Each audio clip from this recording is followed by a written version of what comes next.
Oh, they are going to mark. The goal gets line. Third down and goal. Yeah, Covington's having trouble too. They'll mark it at the 1 yard line. Man, Dawson fought hard there. You guys might be able to hear us here, but not see it for a little bit. So just stay with us as we're working through some technical difficulties. Covington's having some trouble with theirs as well. So Cherokee's going to be, we're going to be third and goal from the 1 yard line. Third and goal from the 1 yard line. Dawson does not get that. We're going to have a fourth and goal. We did not get a push there. 3 Covington defenders in the backfield. We've got to get a push here. We are under center.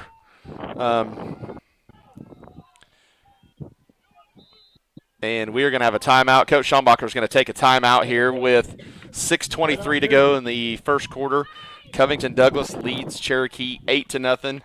Cherokee has fourth and goal from the 1 yard line. Fourth and goal from the 1 yard line.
Fourth down and goal.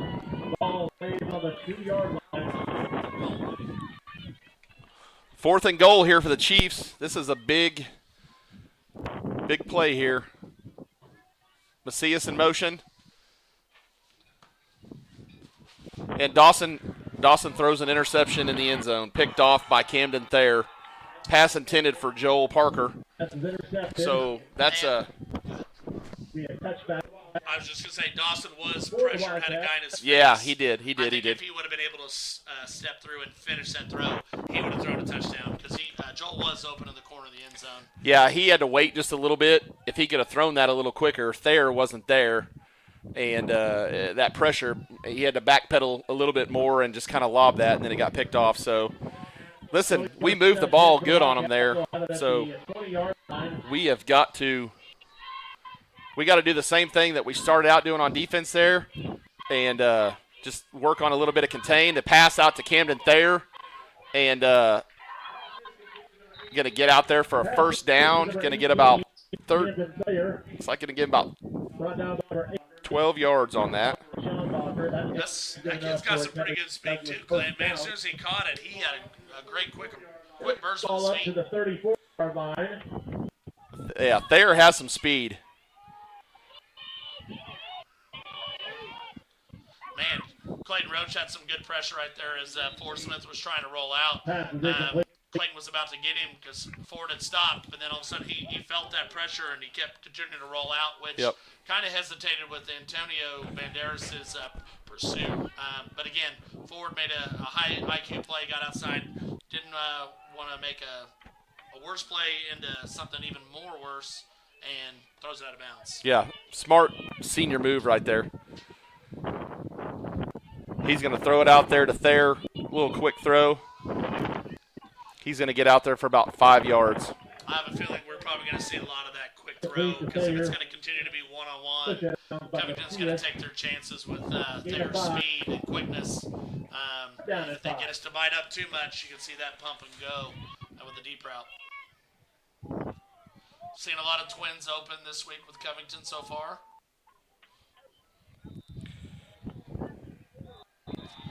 The Chiefs have been firing off pretty hard with the normal snap count, so Covington goes this time and gets about all 4 Cherokee Chiefs to jump off sides. You know, I don't know. I don't know why. I don't know why that has to be so hard as you get older. You know, all you got to do is just watch the ball, but you see it on every level. So. About a half yard from the line to gain. 3rd down and short.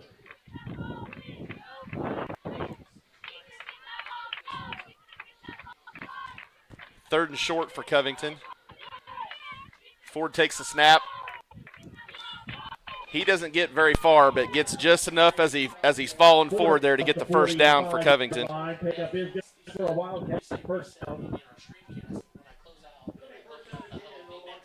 It'll be first down and 10, marking the 46-yard line. I at least sound like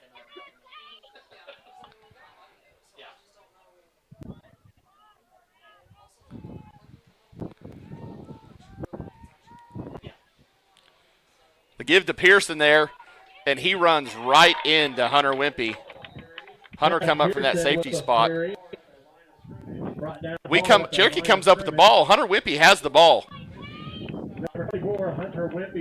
Cherokee's got the ball. There's a flag on the play. Cherokee came up with that ball. Cherokee's got the ball, and it's going to be a turnover. Hunter Wimpy coming up. There he is again. You know, coming up from that safety spot, making a tackle. Covington loses the ball. It's going to be Cherokee's ball at the Covington 46-yard line. Cherokee will have it at the Covington Douglas 46-yard line. It'll be first down and 10.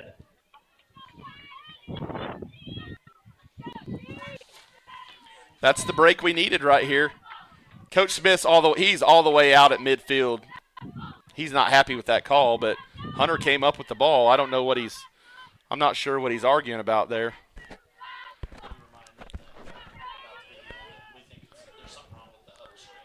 Dawson gives the ball to Clayton. Clayton breaks it out. He's going to initiate a little contact and keep going down there. Ran it out of bounds by Tarango at about the 11-yard line. Another great run by Clayton. All the way inside the 20.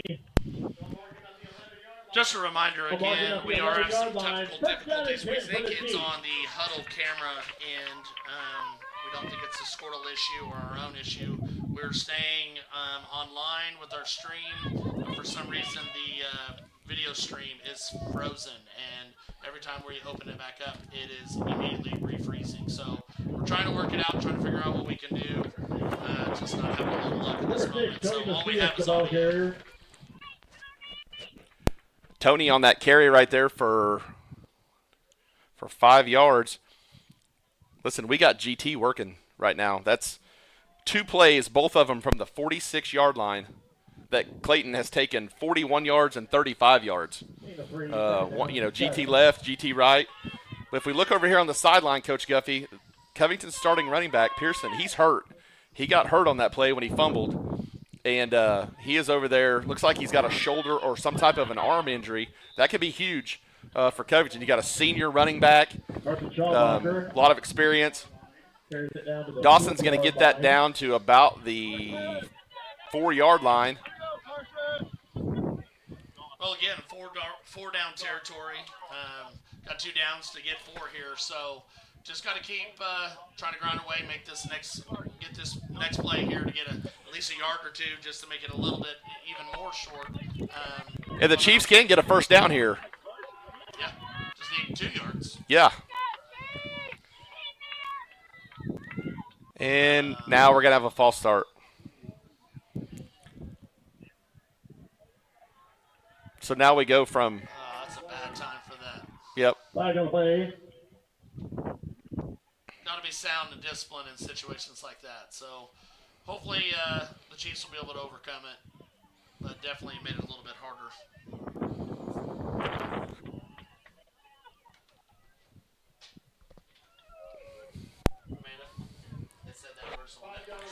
Going to be about 3rd and 8 here for the Chiefs. And it's 3rd down and 8 for the Chiefs. Dawson takes the snap. GT Clayton is going to take it in for the touchdown. Touchdown, Cherokee.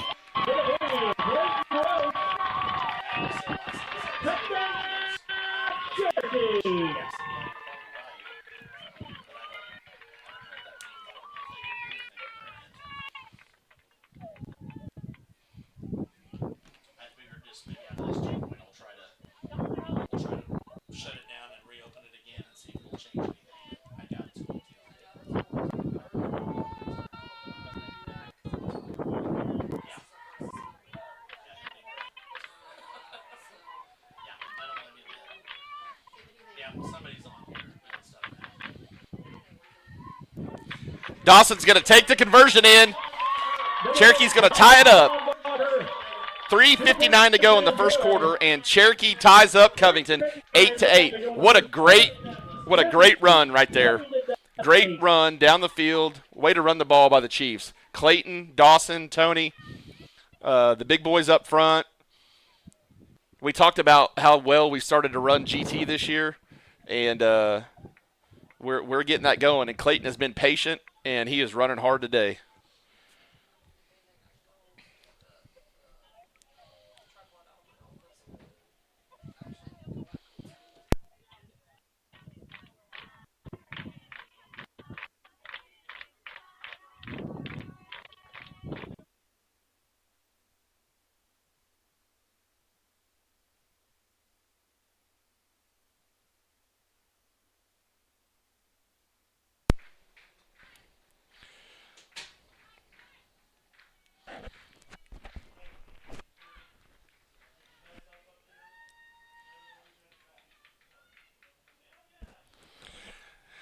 Cherokee fans, if you're just tuning in or have been tuning in, we're still dealing with some issues here.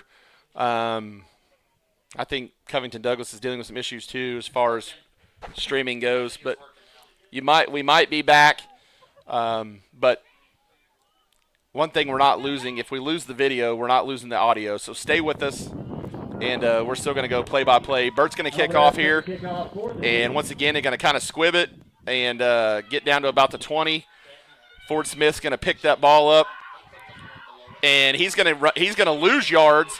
He took that at about the 21, went backwards there and back to about the 18-yard line, it looks like. I'll put it back at the 18-yard line. First down and 10 for the Wildcats. He did it, then he was changing something with the buffer. He adjusted the buffer deal. It's working.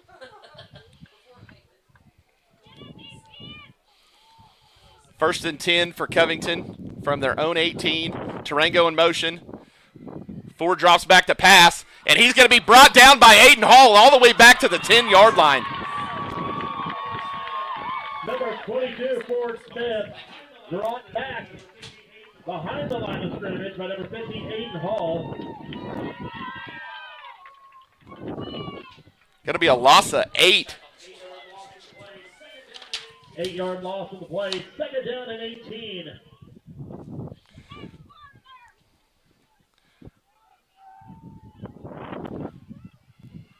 Smith drops back. He hits Thayer. They're going to get most of that back. Going to have third and about 3 here.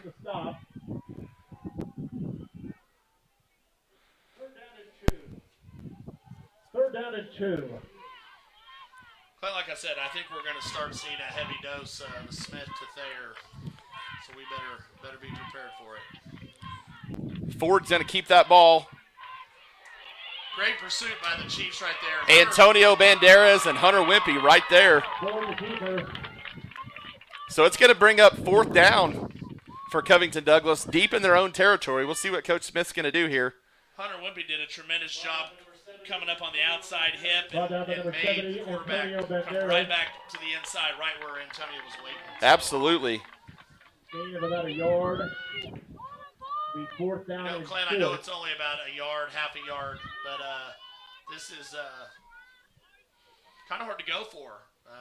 But he's gonna do it right here. Deep in your own territory. Cherokee better pay attention here and watch the ball. Yes, I'm gonna assume that, or it's gonna be a quarterback lead just right up the middle.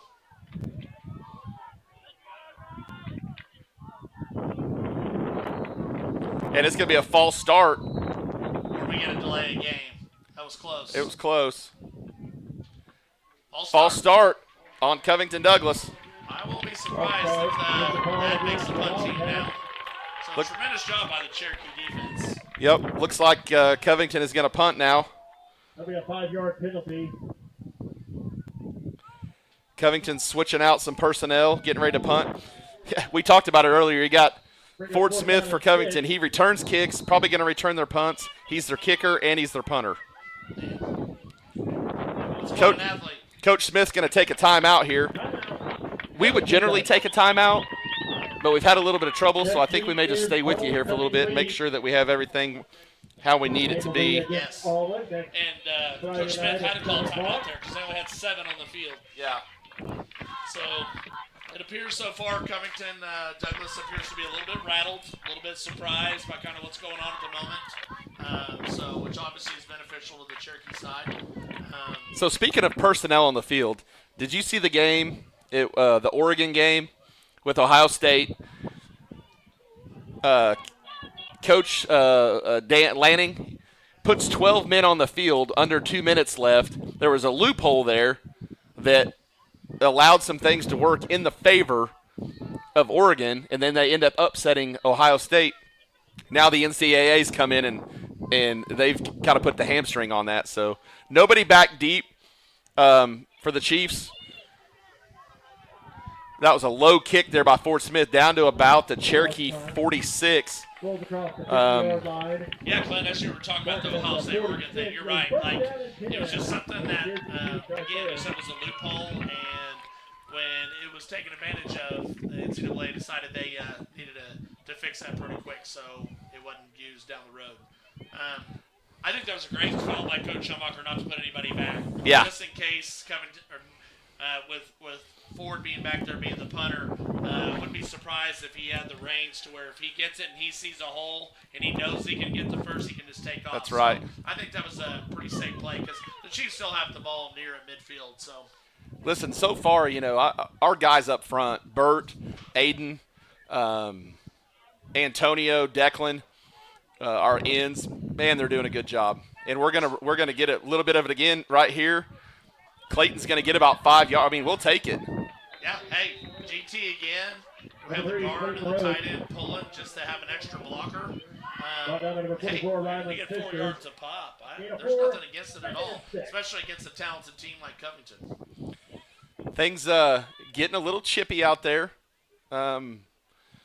They've got some big boys up front. We've got some big boys, and I can tell you from coaching some summer league baseball and playing some things against these guys, not that they don't like each other, but there's not a love loss there. And it's not like we have a rivalry with Covington, So Dawson's going to take it. Going to be a big gain. He's still going. Yeah, he's still moving those legs. All the way down to about – we should have a – and we're going to get 15 yards tacked on at the end.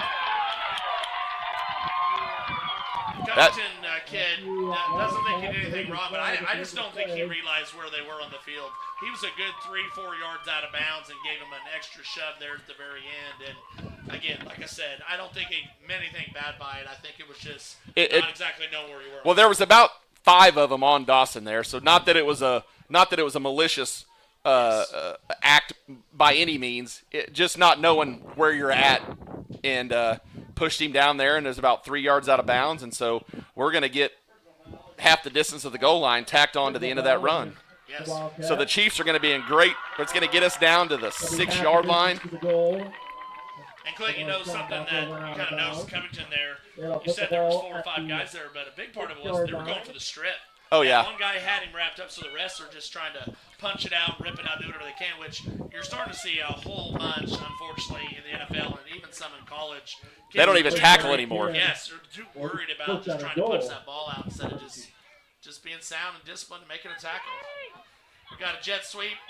And Tony's going to get it in for the touchdown. Touchdown, Cherokee. Tony Macias takes it in on the jet sweep from 6 yards out.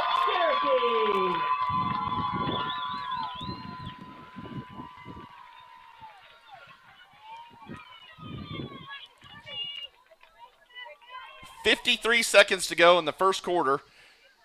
Chiefs score after we held Covington. They punted. Had a 35-yard run there by Dawson. A couple good runs by Clayton, and then we get 15 tacked on to the end.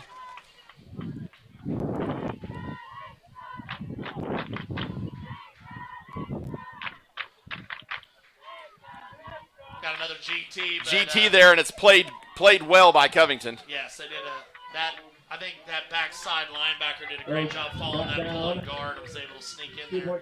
You know, Clint, we always talk so much about the defense always doing a tremendous job stringing it out and scraping to the outside.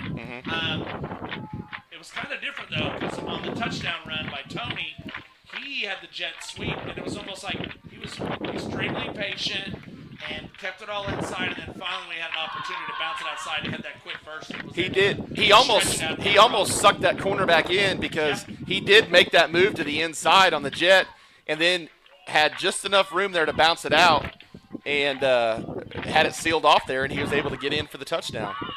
Well, it's just great to see, when our kids kind of struggled with some consistency with stuff and some discipline. And these last week and even now this week, you're seeing it start to click, and it's instilled in their brains. They're being disciplined, they're being patient, and they're still making plays. So they're doing a great start for the Chiefs. Cherokee has the lead now, 14-8. 53 seconds left in the first quarter.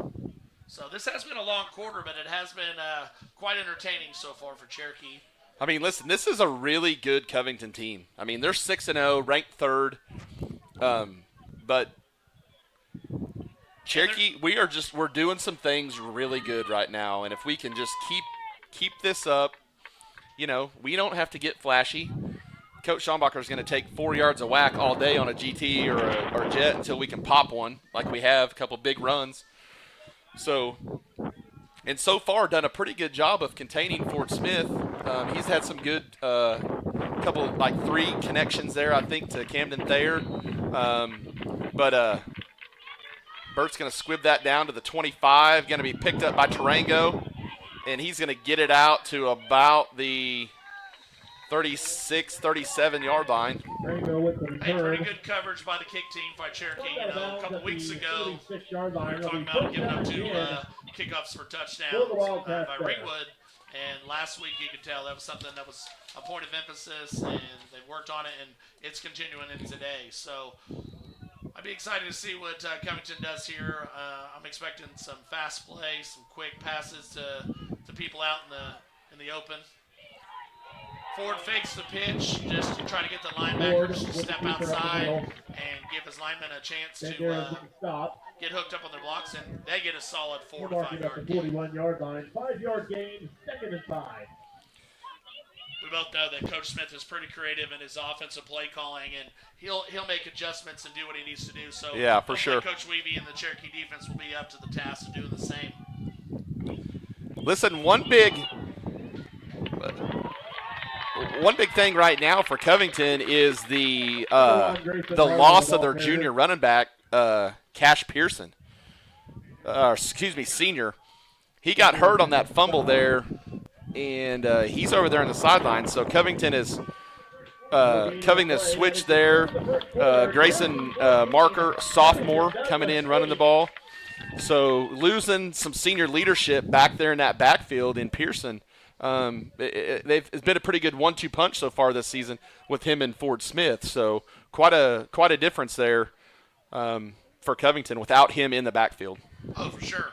And, Clint, I know you were talking about him earlier, the way he was kind of holding his arm, so you kind of wondered if it's a shoulder injury. But, as I've noticed for a little while now since then, he's over there kind of moving around on the sideline, holding his shoulder pads, but I noticed he doesn't have a helmet.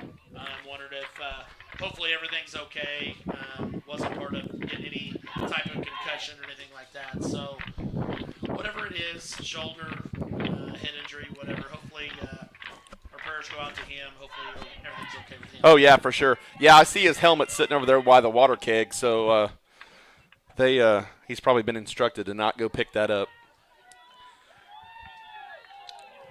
Cherokee's swarming to the ball right now too. Like, we just don't have one guy making a tackle. We're really getting after it together. And a little crossing route. They're going to slip the tight end out. 44, Rylan Fisher. That kid is 5'7". He is 235. He's a load. Yes, he is. Clint, right there, I saw Joel Parker, we call fire with the linebacker blitz. It looked like he didn't take off quite as soon as he should have, because he would have had a beat right there on Ford and definitely would have made him speed that throw up a little bit if he would have got his timing off on the blitz. Absolutely. Smith's going to drop back to pass again. Joel's sitting there spying him, watching where he's going now. It's Tate. I'm Yep. sorry, not Joel. Definitely have a spy on him. And I'll tell you what. I thought he was down, but we're going to have a hold there. It's coming back. Yeah. Pass is complete down there. I will say, though, that is a long time to try to recover some receivers there on the back end. Absolutely. So, I know the Chiefs gave up about 12 or 13, but luckily it's going to come back because of a hold. And I love the idea of us having a spy for Ford. That way, if he does decide to take off and run, we're going to have an opportunity to make a play. Well, if you noticed our defensive ends there, Antonio and Clayton, they were just playing their guys head up, just really not making much movement there and waiting for Ford to scramble to come off instead of rushing at him and then giving that lane to go, down the field for some positive yards. The ends are playing it really good after that first kind of miscue on his long touchdown run. Yeah. Here we got a Trips to our side. Trips open. Motions back in for an extra blocker. Going to run a screen play there. Joel had it sniffed Joel out sniffed it out. Pass to Tarango is complete. So another loss of 3 yards for the Chiefs. I'll tell you what, like you said, they're locked in today. The defense has been tremendous, especially after the first scramble play by Ford getting loose, scoring a touchdown. Ever since then, it's been a whole different ball game. Well, you and I have talked about it this year, and right about the time it seems like our boys start getting some pressure, no matter who we're playing, man, they, in typical fashion, they throw a screen pass at us. Yes. Well, we have been really good about staying at home, our linebackers have, and reading those screen passes. Absolutely. Second down and 23 for the Wildcats. Ford drops back to pass. Definitely wants to run, but he just didn't have nowhere to run. Turn around, Tony. Oh, man, just off the fingertips. Pass to Thayer is incomplete. Thayer definitely had a step on him and just barely overthrown. The Chiefs are Listen, that's 2 kids right there that can run. Camden Thayer is a really good athlete. Heck of a baseball player, too. Great little catcher. But he's got speed, and Tony can run. Yeah, so I guarantee that matchup was playing on the Cherokee defense, having some speed to be able to guard him. And looks like they're going to move Thayer to the backfield. Definitely be looking for something in the flats or short pass over the middle. Kind of a wheel route. Little wheel route Yep. to Thayer there. I know the Cherokee fans are sitting here saying, go get the quarterback, but the linebackers for Cherokee and the defensive line are being cautious because they know once Ford gets loose, it's going to be extremely tough to bring down. 13 on the play. Our boys did a good job, too, of just keeping everybody in front of them there. So it's going to be 4th and 11. 4th down and 11. We had 3rd and 23. I am a little surprised that Covington's not going ahead and punting this. Only down by 1 score, but Cherokee going to rush 2. trying to hit that corner route. Oh, late receiver gets open. I don't know if that was a little bit of a delay out of the backfield or what, but Thayer ends up getting open for just enough for a first down. So, Looked like you got about 12 on that. yeah, great play call by Coach Smith. Covington dug themselves out of a hole right there. We had them We had second and 23. 2nd and 23. And it took them all 4 downs to get it.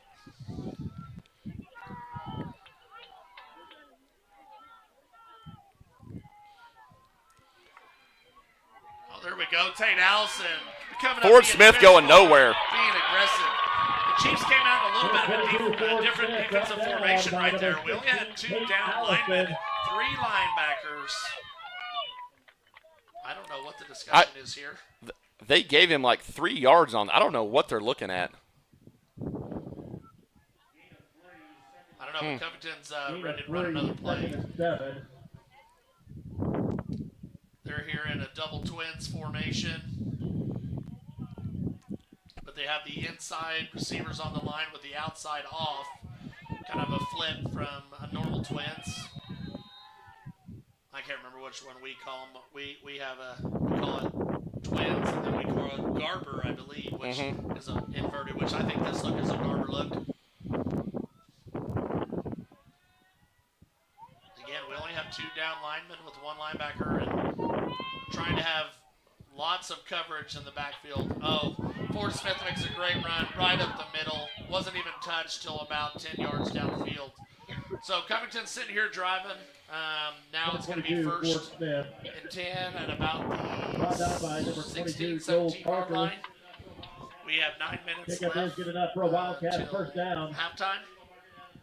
We're We're starting to see some of the Cherokee defenders have their hands on their hips, Clint. This might be a good chance to call timeout. Our boys are tired right Kind now. of let us regroup. Just going to have a twins formation here. Wouldn't be surprised to see a little zone read. Thayer in motion. They're going to give him the ball, and he is going to get it back to the line of scrimmage. We got a late flag. I hope we don't have a face mask there. You know, I saw Tate and Joel up there, and I didn't see any signs of a face mask. One of the Covington players had something to say with Cherokee defenders, so they're definitely calling the face mask. 5-yard face mask. Yeah, okay. I mean, obviously, Incidental. Here we are 70 yards from the play, so they definitely have a better viewpoint than we do. Face mask. Well, the Chiefs' defense temporarily right now is bending. We're hoping that they don't fully break and let Covington in the end zone, but Covington's play calling this drive has improved their offensive position as they're driving down the field, getting at least 5-6 yards of play right now. So need the Chiefs to dig deep right here. Hold strong. Quick pass out to the left, one-on-one coverage, and Hunter Whippy makes a tremendous tackle by Hunter. You know, that's something we talk about, how much Hunter's improvement has been. Against Timberlake, I don't know if he makes that tackle right there, but that shows you the development he's had since early in the season. So great play by Hunter. Second down and 4. Man, look how wide our defensive end on this side. Antonio was way outside. Definitely trying to keep the containment of that quarterback in. And we are doing just that. Yes, we are. He can't run up the middle because there's nobody to block our linebackers when Covington is spreading out all their receivers, their tight ends, and their fullback, tailback, F-back, H-back, whatever you want to call it. So there's nobody there to block our linebackers. And so our defensive ends are playing it out wide. We're saying, tell them forward, if you want to run up the middle, go ahead, but you're going to have to get my 2 linebackers. It doesn't look like our down marker switch, but it is 4th down.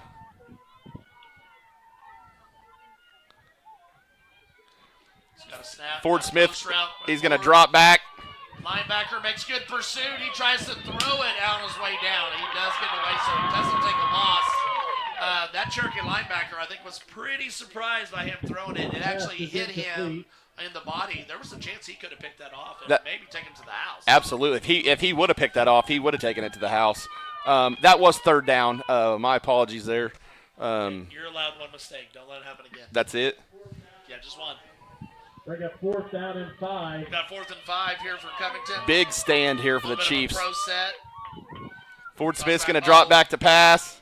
Yep, the wheels and it's going to fall incomplete. Cherokee's going to take over on downs. Great stop right there by the Chiefs.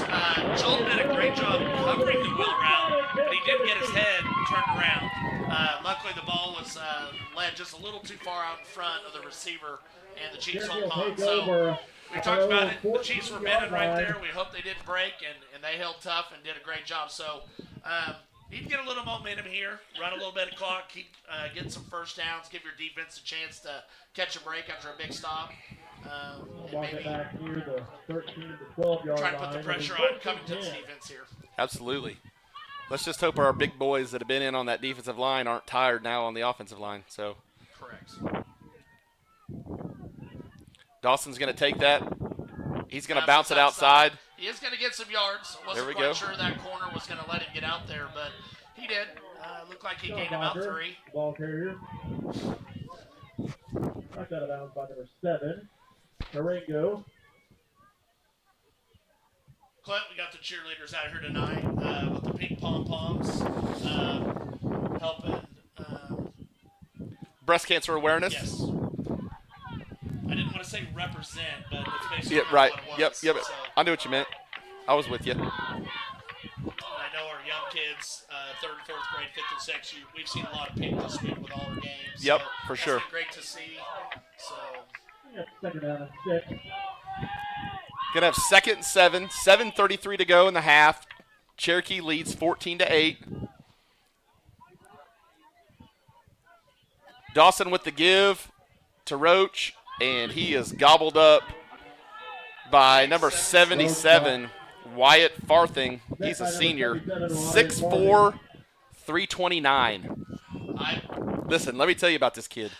I could be wrong, but I'm pretty sure he moved in this year. He did from last year from Perry. In the last year. You should see that kid pitch, and he hit Tyson with a fastball last year, right between the shoulder blades. I think the mark is still there. But it was a little retaliation. I'm pretty sure Tyson had hit one of their players to start the inning off, and then he comes in and he smokes Tyson. So. Timeout, Cherokee. Cherokee's going to time out, and let's try to take one with them, Coach. Yeah, let's try to get it here. So.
All right, we're back now. We have 3rd and 7 with 6:50 left until halftime.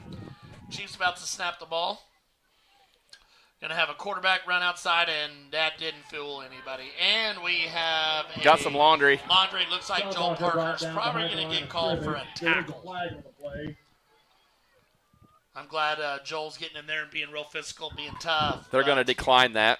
Probably need to do it a little bit more in a legal way. But, again, it didn't end up mattering in the end.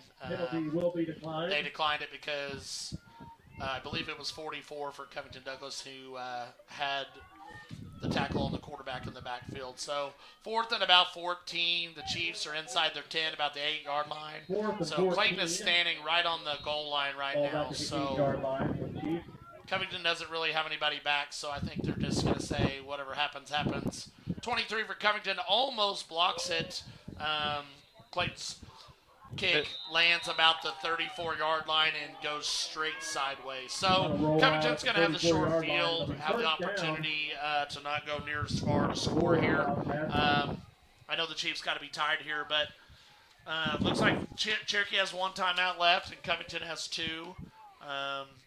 If this kind of is a grind on this drive by Covington, I wouldn't be surprised if Cherokee maybe has to call timeout. I know Coach Schumpeter's probably hoping to be able to save it for offense, so if we have another chance to score before halftime. So we've had a great ball game here so far. I don't expect that much to change so far. It's going to be a game of adjustments on both sides and who executes it. Ford takes a snap, hands it off. Give it to Durango. Oh, man, I thought we had Durango stopped, but had some good contact, and then he falls forward for an extra 2. Got about 3 yards on that. 4, based on the marker. 4-yard gain. Long 3. That's Long what you 3. meant, right? Yep. Durango has some speed. There's a lot of speed on this Covington skill on this offense with the skill players. So got motion with Durango to the backfield. Fake handoff. Quarterback's trying to bat outside. Clayton was there initially and just didn't quite get him down. So another 4-yard gain by Covington, so we'll have third and short. Looks like probably a long 2, maybe 3. Tripped up at the 26-yard line. Clint, good thing halftime's coming up because I'm going to need a refill. Third down I'm and going to need 2 my yards. Dr. Pepper energy to help me finish the game. Little parched. Well, I brought one up here. I finished off my summer splash that I got at the Funky Flamingo downtown, but it is gone now, but it has definitely made me a little jittery. Ford's going to keep that ball, and he might fall forward. It's going to be close. About a half yard short. Going to be close. Line judge on Covington. They marked him back to the 25. Gonna have a quick snap here. Cherokee better get down and get ready to go and watch some football.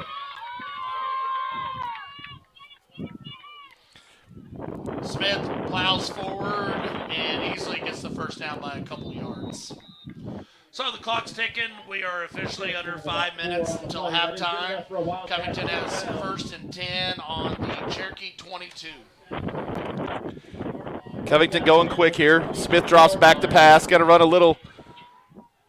Turn around. Got to get your head around. Oh, Hunter was there. The pass to Holcomb is going to be incomplete. The Chiefs are going to have to be a little careful here in the secondary because we're in the right spot. We're there to make a play, but it's kind of like we're there and we're like, they're not going to throw it. We're too close. And all of a sudden the ball's there. Because, again, that went right off the Covington Douglas wide receiver's fingertips. So Ford Smith has just been a hair strong on about 3 or 4 passes so far, which has definitely benefited the Chiefs. Making fun of me over there? No, my phone's blowing up with people sending messages. Hopefully it's not about the strings. It appears everything's working. Oh, got a double move by Covington receiver. He was open, but Ford was pressured a little bit, and he had to take off and run. And looks like it's going to be a loss of 2 or 3. Joel, good job by Joel there. Good containment, keeping him right in front of him and just getting him out of bounds. No, Clint, again, kind of talking about it. I know some of the fans or even people on TV are like, why are they just sitting there letting him dance around in the pocket? Well, it's better than him taking off running. That's exactly right. I'll take that all day. The only downside to that is, it wears your defensive backs out a little bit. Somebody makes a move and they're not quite looking, or you got a receiver working his way back to the quarterback. But we've done good with that so far. Oh, got a fake. Little screen in there to Thayer. They worked that. They worked that perfect. Yes, they did. And Thayer's going to get that all the way down to about the 2-yard line. Man, that was a great play call by Coach Smith.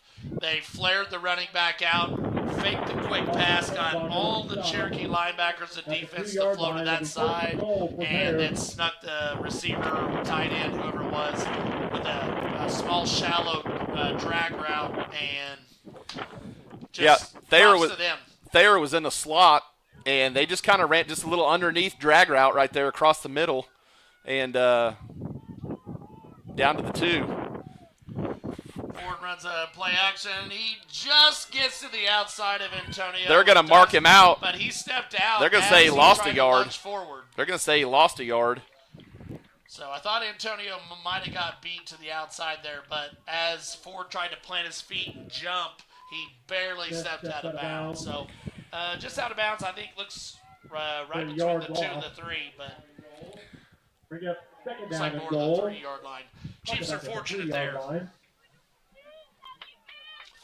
I wouldn't be surprised if you see the quarterback get the snap, the halfback in the backfield just leads, and you just go straight ahead with Ford. Yeah, I mean, find a hole. Tarango's not the biggest lead blocker, but he may be just enough to make that work there. And try to stretch it outside. Oh, man, we were in great position right there. It looked like Tony was coming in, was going to have that outside leverage, and Ford pretended to drive it, go up the field on the inside, and bit Tony in just enough, and Ford to get the corner there. Kicked it right back outside. Yep. So, obviously a high IQ play by Ford Smith. Kind of got that defensive back to step in and was able to bounce it outside, but overall, like I said, it's been a heck of a ball game, Clint. We're tied up at 14 with 4 minutes to go. Covington going to go for 2 to try to take the lead. Tarango in the backfield with Ford Smith. He's going to walk up. He's going to throw it out to Tarango, but we've got a flag on the play. Linebackers were just a hair behind getting out there. We've got an illegal shift on Covington. I'm going to guess Tarango, when he motioned, must have went forward a little bit before the ball was snapped. So, but you know, Clint, there was a little bit of a misdirection right there by Coach Smith again. He motioned Tarango out, and it was going to be a real quick out, and then the inside receiver that was split out ran another drag, and he was open.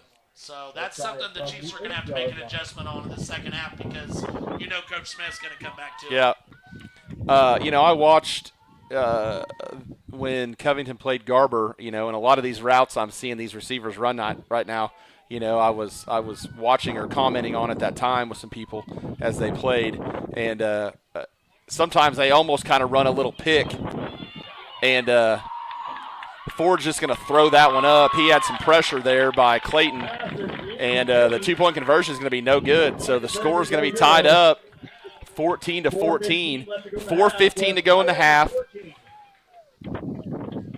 Good half of football so far, man. Really good half of football. I know some conversations I had with Coach Schombacher leading up to today, you know, and talking to Tyson and Trigg and some of the boys.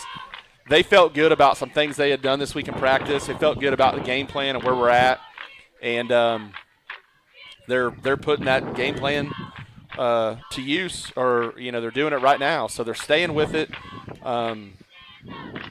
Proud of the boys so far in this first half and their effort. We'll see how we finish this half out here with 4:15 to go. Be nice to go on a long drive, run the clock down, not give Covington a chance to get that ball back. You know, Clint, I think we were a little bit fortunate on that 2-point conversion. Even though we got good pressure on Ford, he threw the ball up and gave his receiver an opportunity to catch it.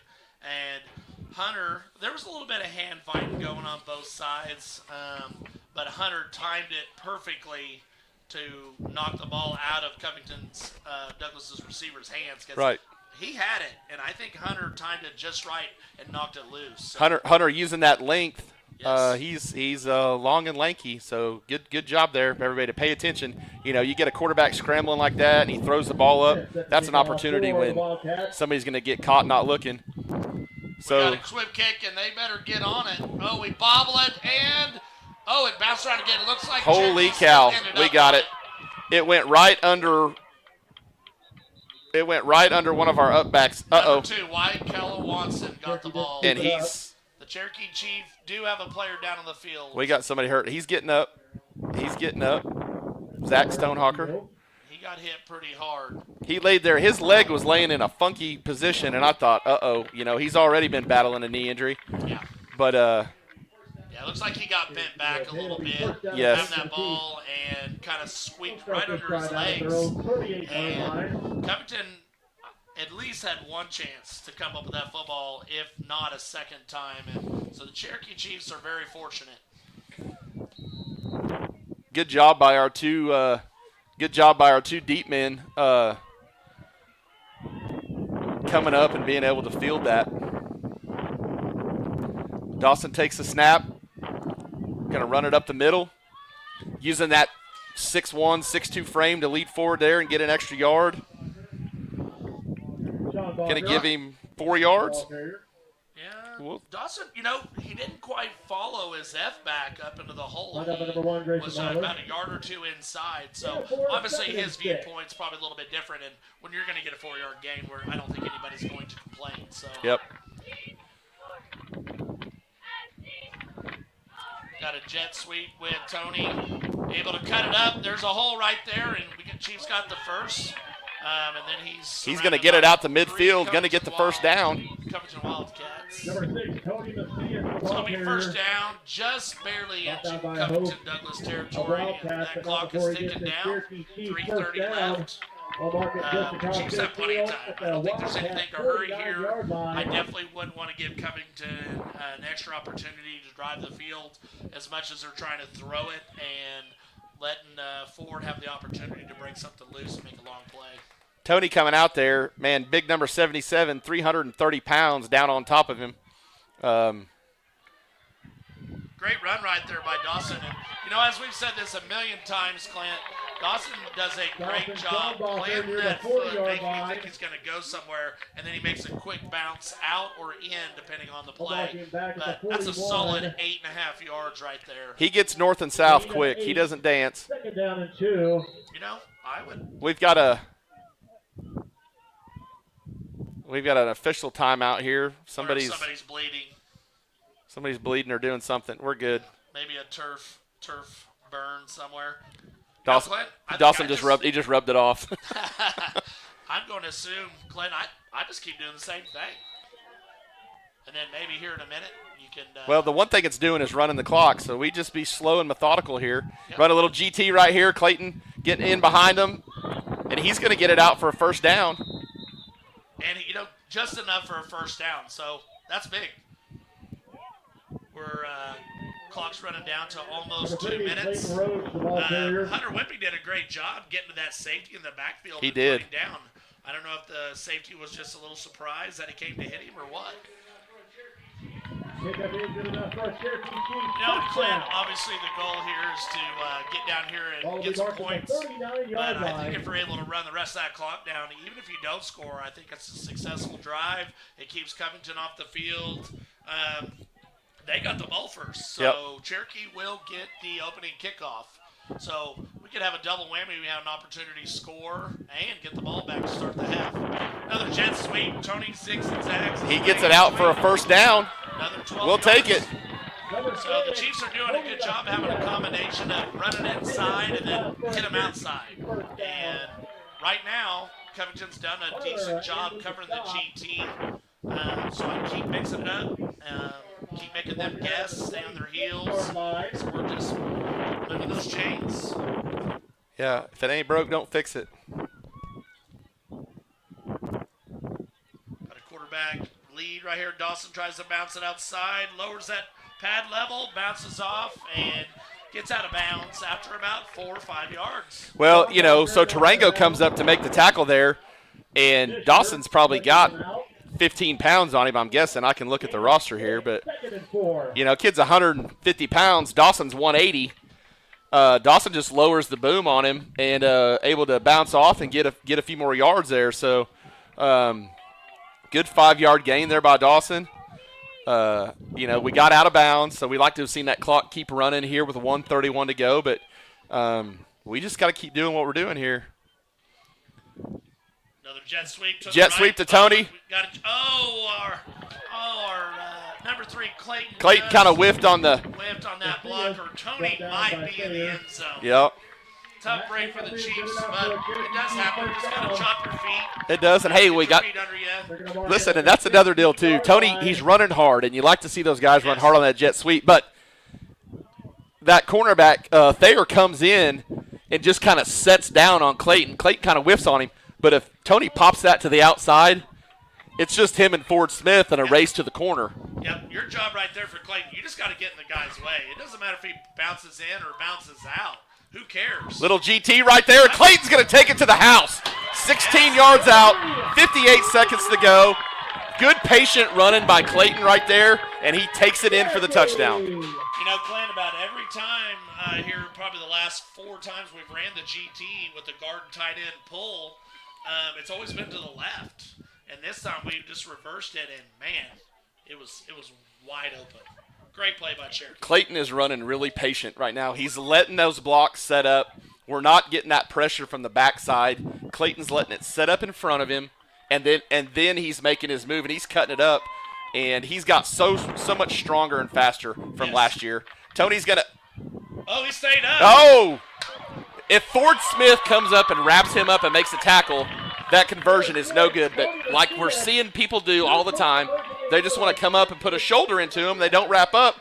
Tony bounces off that. Good hard run, takes it in for the conversion. I even think Tony was surprised he stayed on his feet after he came up and got hit. But you're exactly right. Sometimes there's just those opportunities. People come up to make a tackle, and it's about how hard can you hit him with the shoulder instead of just being sound and making a smart tackle. The days of wrapping up are gone. You know, these kids watch college and NFL, and those guys don't want to hit. They're getting paid millions of dollars. They don't want to hit. They just come up, try to make a hit. They don't want to wrap up. Nobody does that anymore. So, I mean, you know, Ford Smith, he's bigger, heavier than Tony there. If he wraps up, that conversion's no good, but he doesn't. And Tony runs hard, and we get it in. So, 58 seconds to go. Cherokee leads Covington 22-14. And if the Chiefs hold here for 58 seconds, we get the ball back after half. Yes, and all the momentum and all the pressure is going to slide over to Covington, which, you know, I'm sure a team coached by Coach Smith, they're probably not going to be too worried only being down a touchdown. But no. You push it to 2 coming out of the second half, that starts to be a different thing. And maybe Coach Smith isn't as concerned, but some doubt starts popping in players' minds. So absolutely. Hopefully the Chiefs are obviously hoping that happens, but obviously you got to go out there and do it, and a lot of things can happen. So kids are kids. Oh, yeah. You know, I'm probably as big a homer on the radio as anybody, and I don't sing the praises of a lot of opposing coaches, but I will sing the praises for Coach Smith. I've always liked his style and the things he does and the way he goes about what they do out there. You know he's going to have something ready to go. So Bert's going to kick that ball out of bounds. Not what we wanted to have happen there with 58 seconds left. But honestly, might turn out all right. We don't have to worry about the return. You know, our last couple we've squibbed some there. So, you know, maybe not that big of a deal. Yeah. Actually, don't have to worry about a big return. So. Especially with Ford back there. Yeah. Looks like they are just going to take the penalty and take the ball. So the Covington Douglas Wildcats will take the ball first and 10 at their own 35-yard line. 58 seconds till half. Well, you know they're gonna try. They're gonna be looking for Camden Thayer or somebody here. They get the ball out to Holcomb right there. Little tunnel screen. Oh, and what do you know? We did the exact same thing. We come up to make a big tackle instead of just wrapping up. Did nothing but try to hit with the shoulder and 40-yard gain. Basically whiffed. I don't even know if you can consider it him bouncing off. We basically whiffed. So Chiefs got to be sound right here. Got to be a little more disciplined and be a little better on forward tackle. First down and 10 from there. Quick snap by Covington Douglas. Still have double twins. Trying to spread them out. Ford runs it right up the middle. Linebacker got blown up. And Ford is going to walk in the end zone. So just a disastrous 2 plays on defense for the Chiefs after they've had such a strong first half against a very talented Covington Douglas team. Yeah, any momentum we had going into half there, we just lost on 2 plays. So they're tired. Our guys are tired. They're tired, but when you've still got to make plays. You know, and so once again, we were talking about some things that Coach Smith would dial up, and he did right there. This conversion is huge. Let's see what the Chiefs do here. And Coach Smith is going to take a timeout. Obviously, Coach Smith didn't like what he saw from the Cherokee defense there, but actually I think this timeout is a good thing for Cherokee because Coach Weavy, Coach Schumacher, and the rest of the coaches can have a chance to settle them down and tell them to give it their best right here. More than likely, you're probably not going to go down and score in 30 seconds, unlike Covington had the opportunity to do. But I think it would be really big for these kids to know that they have the lead at halftime instead of being tied. I think just from the mental side of it, I think it'd be very beneficial for our kids. So, time will tell. We'll see how it's going to go. This needs to be a little bit of gut check time. Obviously, though, Clint, if they do score and tie it, it's not the end of the world. It's just that 2 points might be the difference of this ball game when it comes down to it in the end. Absolutely.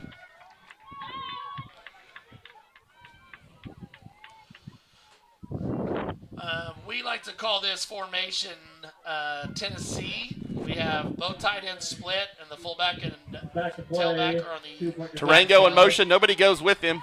Ford's going to get in the end zone again. Man, Honestly, that whole defensive drive right there, Clay, even though I know it was only 3 plays, our linebackers were nowhere to be found. So maybe Covington found something where they could get hooked up on our linebackers, and it's just completely opened up. Well, and Coach Schumbacher is talking to one of our linebackers right now with the headset off, so he's letting him have it. We got out of position, and our defense kind of looked like they were in slow motion right there on that conversion. And, Clint, we both know because we've grown up around these kids. We've been around them basically their whole lives since they've been here at Cherokee. And that's one thing I'll always say about Cherokee kids. They will play hard. They will bust their butts. They'll do everything they can to help their teammates and benefit their team. But, there are some times kids just get tired and they don't quite have the same intensity level as they need to. And I think that was a pretty good example on that drive. Yeah, absolutely. As we're sitting here waiting to finish this quarter off, or finish this half off, we got Garber leading Pond Creek 38-6 in the fourth quarter. That game started at 1:00. Then we got Pioneer big over OBA 56-8. What a good morale booster for Coach Overstreet and the guys at at Pioneer. They've had a rough season so far. And that's got to feel good for them right now. There's some Enid area bragging rights right there. Oh yeah, little smack talking at the mall. I don't know if anybody does that anymore. Back in the day, everybody went to the mall, but there's not much there, so I don't think that happens much. But I can remember a time or two where I about got my tail whipped at the mall, running it when I shouldn't have. So Ford's gonna kick it deep. Oh, picked up by Cal. Cal Watson bobbled it. Oh, man. He bobbled that and picked it up, and he almost got loose. Yes, he would have definitely probably ran that into Covington Douglas territory. I know Ford, Smith, and number 7 were definitely back there being the safety, so he probably doesn't score. But, man, I'd feel a lot better trying to score in 22 seconds from the 40-45 of Covington Douglas than I do inside our own 40. Absolutely. I think this will be a pretty simple play for the Chiefs. Just need to go in the second half, continue to talk about our adjustments and what we need to do. Looks like we're going to kneel it, and we do. So the clock will run out here. We're just under 20 seconds. It's going to tick on down. We're going to go to halftime. And, Clint, I'm a little kind of surprised by the intensity level of our players right now. We should be pretty hyped up. We're playing a very good team, a well-coached team, and we're tied. And honestly, we have been the better team this whole first half, even though the score's tied, which is kind of a letdown when you think about it in the grand scheme of things. If you've been the better team and you're still only tied, that makes it difficult. But we just got the wind knocked out of our sails there right at the end. A little deflated after giving up 2 big plays and a score. So, we got to regroup here, and Coach having a little pep talk there before he takes the boys down for the rest of halftime. But, we really haven't, other than Dawson's interception that he threw in the end zone there on that first drive, we really haven't done anything wrong. I mean, we've on the offensive side, we've played really good. We haven't had a lot of mistakes. We've got 3 penalties for a total of 15 yards. They've got 3 penalties for a total of 30 yards, So both of us, some defensive lapses, obviously to allow some scores here. But I didn't picture 22-22 at the half. Did you? No, not at all.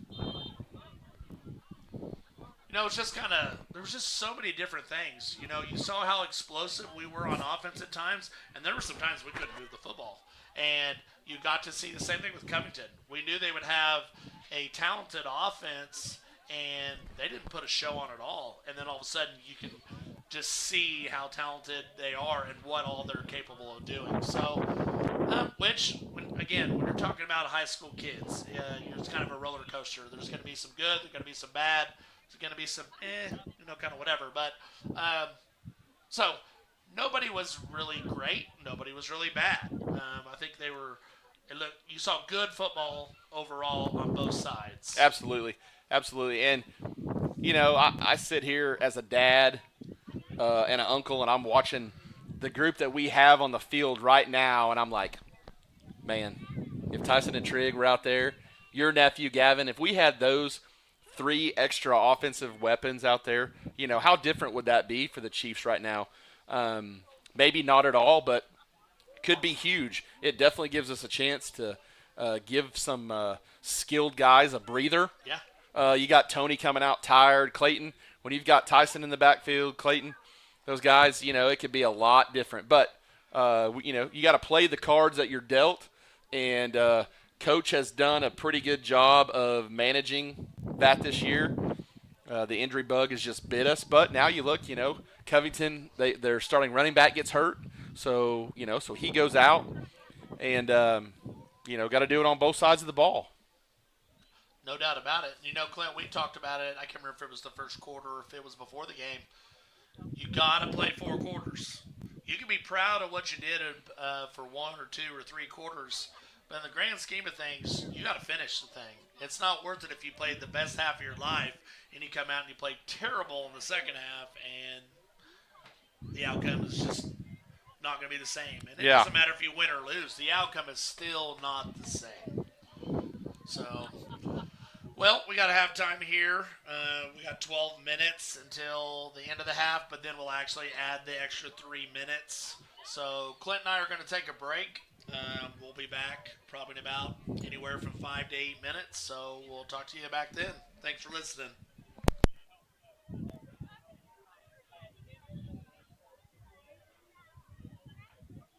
We work with apartments and residential properties all over Oklahoma. Give us a call today to schedule your repair.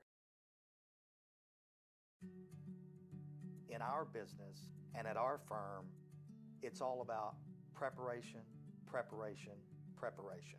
We are advocates for our client. We speak for them. So as a part of that advocacy, it involves hiring the best experts. It's doing the legal research. It's doing the medical research. That is advocacy behind the scenes. It's not just the bells and whistles in front of the jury.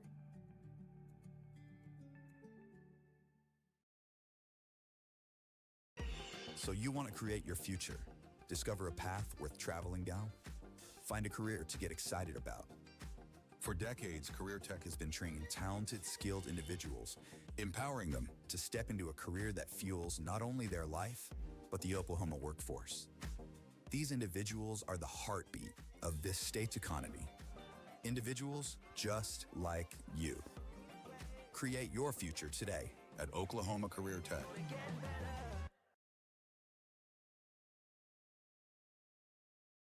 This back-to-school season, give your home the connection it deserves with Go Pioneer Fiber Internet. Experience the power of Wi-Fi 6 technology for smoother streaming, gaming, and learning. And with the Go Pioneer Smart Wi-Fi app, managing your home network is a breeze. Choose from multiple plans with symmetrical speeds for lightning-fast uploads and downloads. Get your family school-ready with Go Pioneer Fiber Internet. Sign up today at gopioneer.com.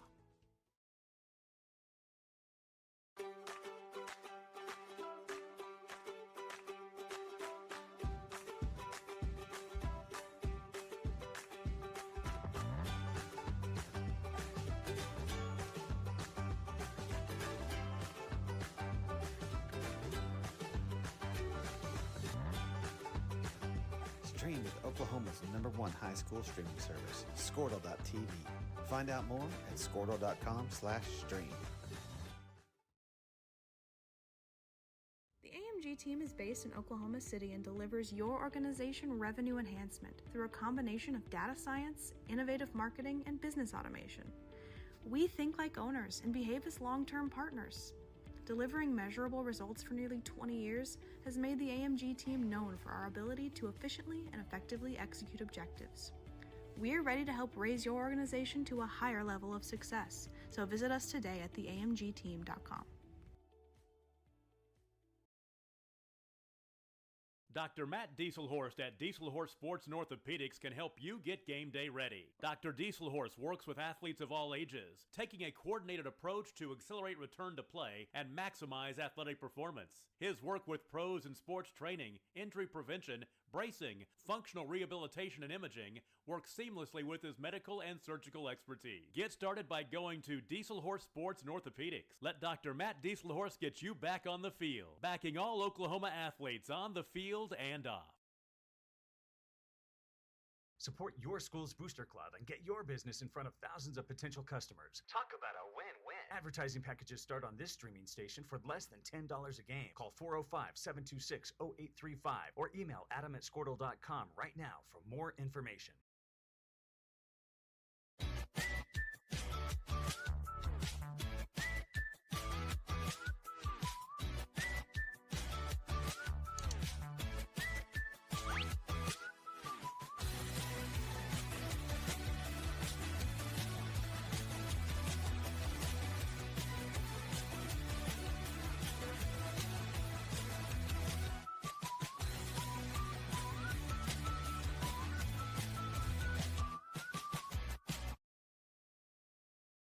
Surface Experts is your one-stop shop for all of your hard surface damage. If you have a scratch, chip, crack, burn mark, or hole, we can handle it. We repair all types of hard surfaces, including stone and laminate countertops, wood and LVP floors, tubs, showers, and cabinets. We can also grind and polish glass cooktops and remove scratches from stainless steel elevators and appliances. We focus on repairing just the spot with the damage, so you don't have to replace the whole surface. We work with apartments and residential properties all over Oklahoma. Give us a call today to schedule your repair. In our business and at our firm, it's all about preparation, preparation, preparation. We are advocates for our client. We speak for them. So as a part of that advocacy, it involves hiring the best experts. It's doing the legal research. It's doing the medical research.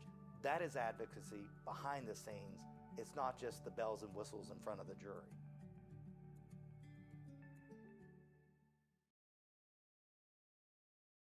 So you want to create your future, discover a path worth traveling down, find a career to get excited about.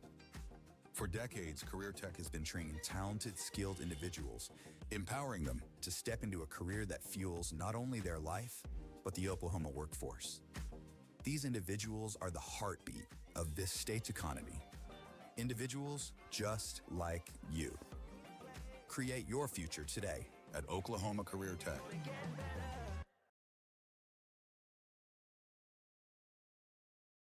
This back-to-school season, give your home the connection it deserves with Go Pioneer Fiber Internet.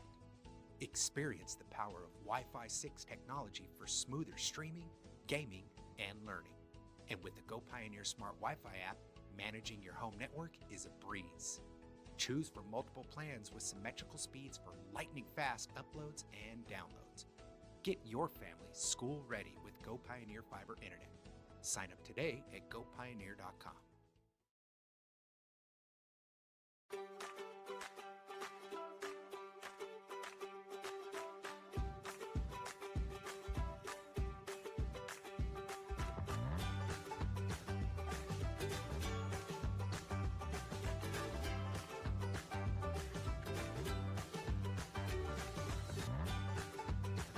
Stream with Oklahoma's #1 high school streaming service, Squirtle.tv. Find out more at squirtle.com/stream. The AMG team is based in Oklahoma City and delivers your organization revenue enhancement through a combination of data science, innovative marketing, and business automation. We think like owners and behave as long-term partners. Delivering measurable results for nearly 20 years has made the AMG team known for our ability to efficiently and effectively execute objectives. We're ready to help raise your organization to a higher level of success, so visit us today at theamgteam.com. Dr. Matt Dieselhorst at Dieselhorst Sports and Orthopedics can help you get game day ready. Dr. Dieselhorst works with athletes of all ages, taking a coordinated approach to accelerate return to play and maximize athletic performance. His work with pros in sports training, injury prevention, bracing, functional rehabilitation, and imaging works seamlessly with his medical and surgical expertise. Get started by going to Dieselhorst Sports and Orthopedics. Let Dr. Matt Dieselhorst get you back on the field, backing all Oklahoma athletes on the field and off. Support your school's booster club and get your business in front of thousands of potential customers. Talk about a win-win. Advertising packages start on this streaming station for less than $10 a game. Call 405-726-0835 or email adam@squirtle.com right now for more information.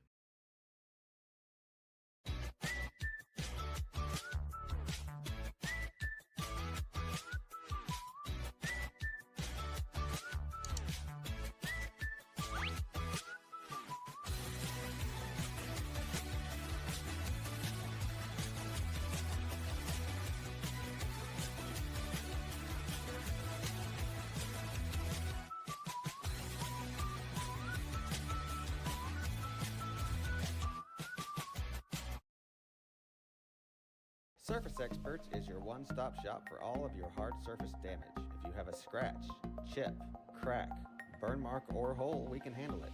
We repair all types of hard surfaces, including stone and laminate countertops, wood and LVP floors, tubs, showers, and cabinets. We can also grind and polish glass cooktops and remove scratches from stainless steel elevators and appliances. We focus on repairing just the spot with the damage, so you don't have to replace the whole surface. We work with apartments and residential properties all over Oklahoma. Give us a call today to schedule your repair. In our business and at our firm, it's all about preparation, preparation, preparation. We are advocates for our client. We speak for them. So as a part of that advocacy, it involves hiring the best experts. It's doing the legal research. It's doing the medical research. That is advocacy behind the scenes. It's not just the bells and whistles in front of the jury.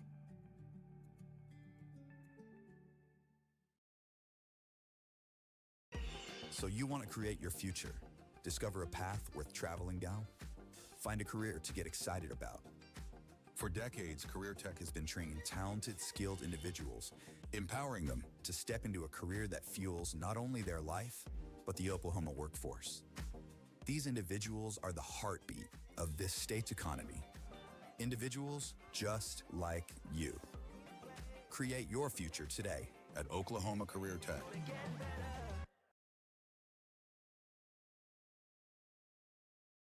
This back-to-school season, give your home the connection it deserves with Go Pioneer Fiber Internet. Experience the power of Wi-Fi 6 technology for smoother streaming, gaming, and learning. And with the Go Pioneer Smart Wi-Fi app, managing your home network is a breeze. Choose from multiple plans with symmetrical speeds for lightning-fast uploads and downloads. Get your family school-ready with Go Pioneer Fiber Internet. Sign up today at gopioneer.com.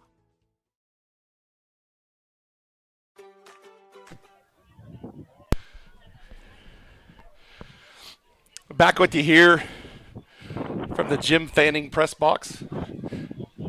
I have Cherokee cheerleader Taylon Allison with me. Hello. Taylon, tell me what you think so far of the boys.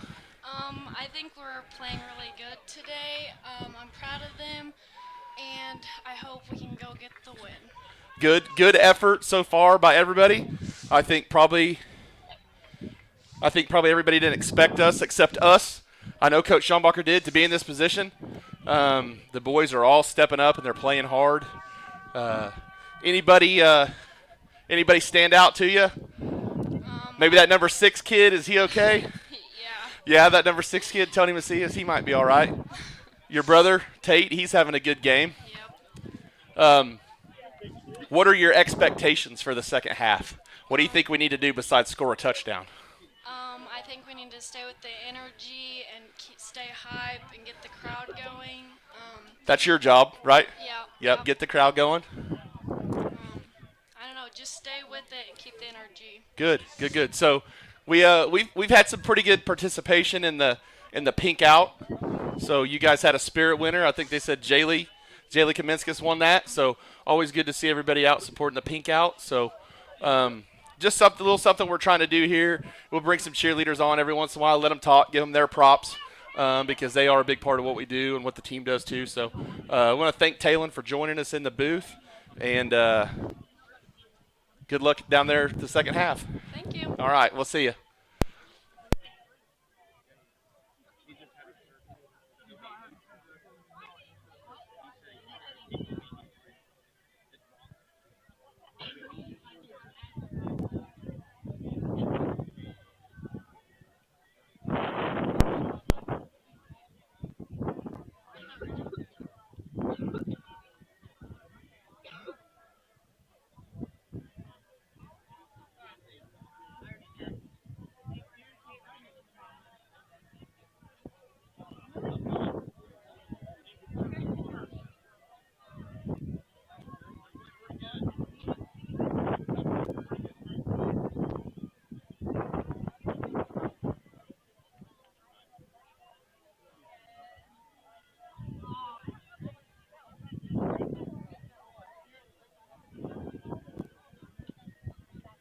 It's been brought to my attention that I sounded out of breath. Well, these stairs are tall, man, and as somebody who's about to turn 46, I'm probably not in the greatest of shape as I was back when I was running on this field. So yeah, you guys are gonna have to cut me a little slack there. I'm breathing hard. So halftime is about over here. Man, I don't think we could have played it any better, honestly, Coach. Honestly, just the last drive on defense. I think we're better there. 100%. Should have been. Honestly, they should have never had enough time to score. And that first big play just kind of, I think, took it out of us. But, hey, credit to them. I mean, that's why Covington's as talented and as good as they are. You know, Clint, you're talking about it sounds like you're out of air.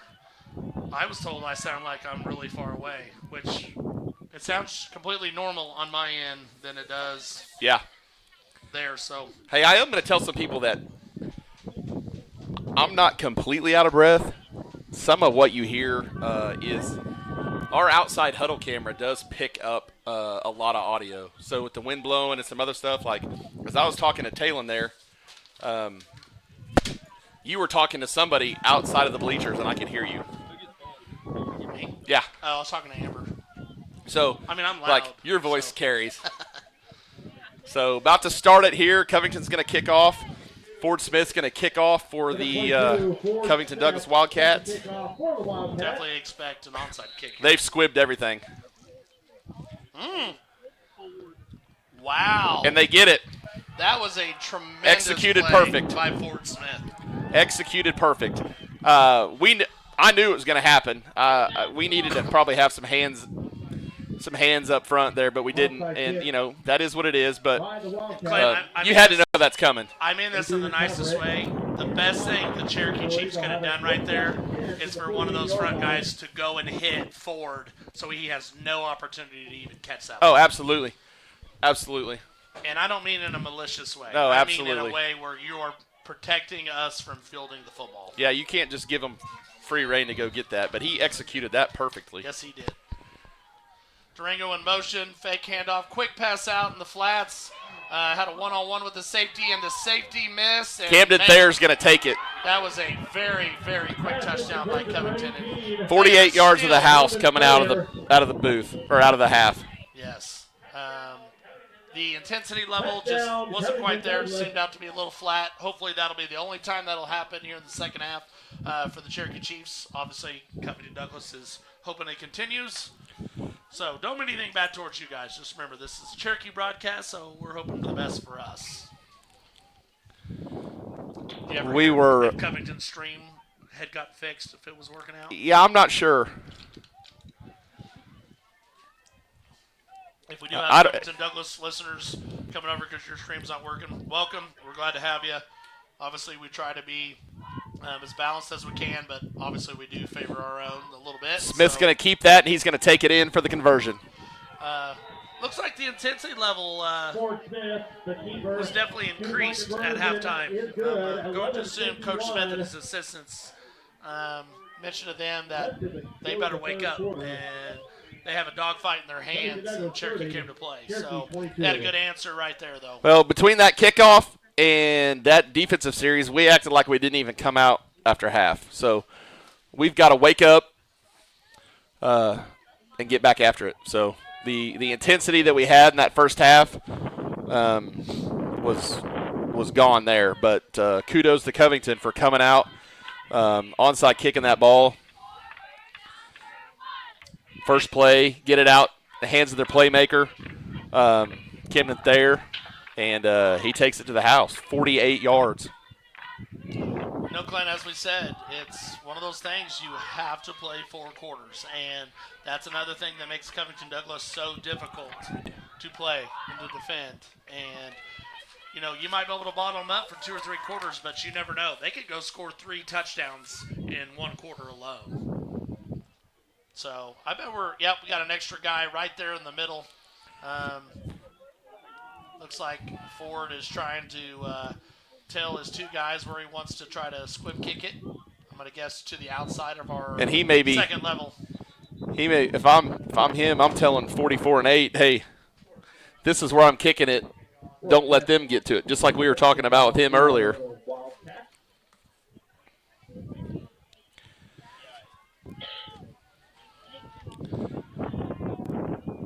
Oh, wow. That was a tough. Good grab by Tate. That was a tough catch by Tate Allison. So great job by him. A little bit of John going on to one side of Cherokee, one side of Covington Douglas. Yeah, I'm not mad about that. No. Boys will be boys.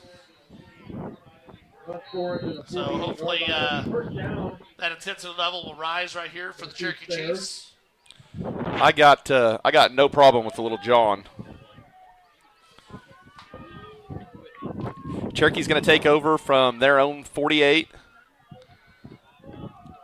Dawson's going to keep that.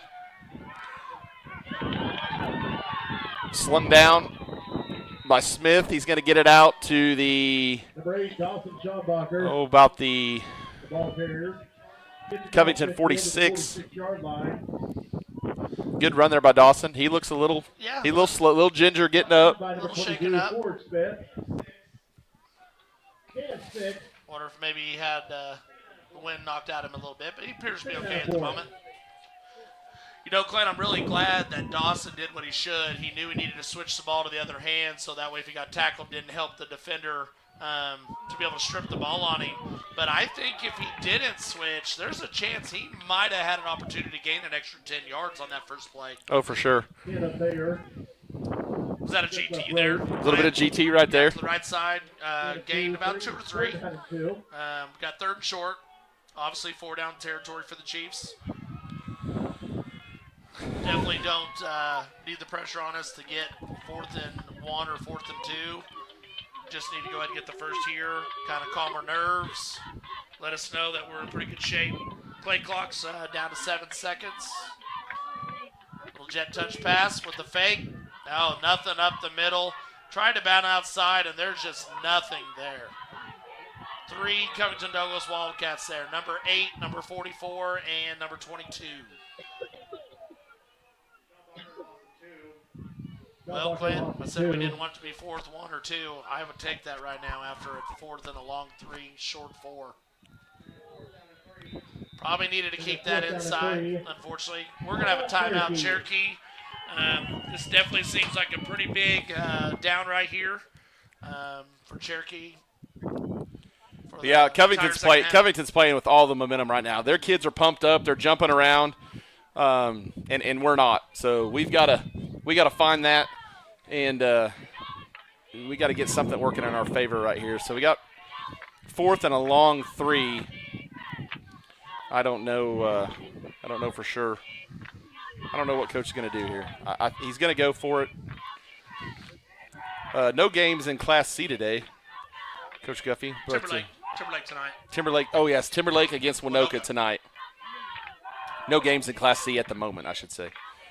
Wacomas beat Coyle 42-6. Sealing beat Shattuck 50-0. That's a B2. Over to B1. Garber beat Pond Creek 40-6. Pioneer over OBA 56-8 right now.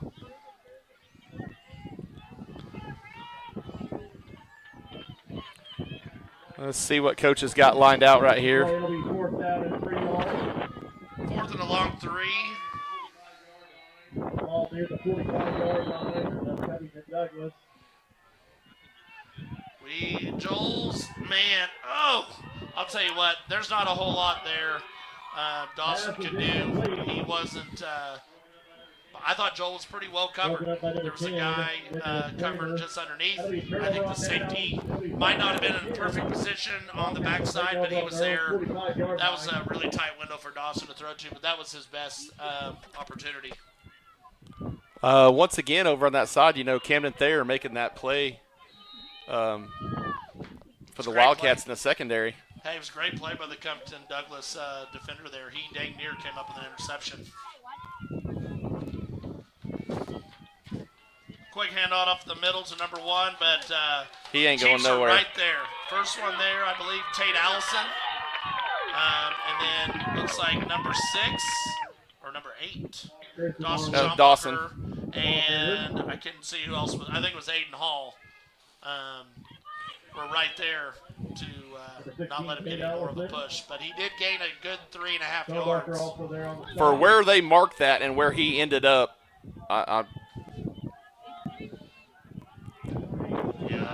Yeah, I don't know that I understand that. But here we go. 2nd and 7. Gave him a little more. We shot a linebacker up the middle. Joel Parker gets a hold of him and swings him down. And I know Covington was thinking maybe there was a chance at a horse collar, but it wasn't. He had the back of his jersey. Yeah, he had his the very back. bottom. Yes, grabbing that jersey and kind of slung him around. So it was a great job by Joel. I think that's something we're going to have to do a lot more of. I think we're going to have to at least send one linebacker and keep one back just as a spy. We got to send a little pressure. 3rd down and 15.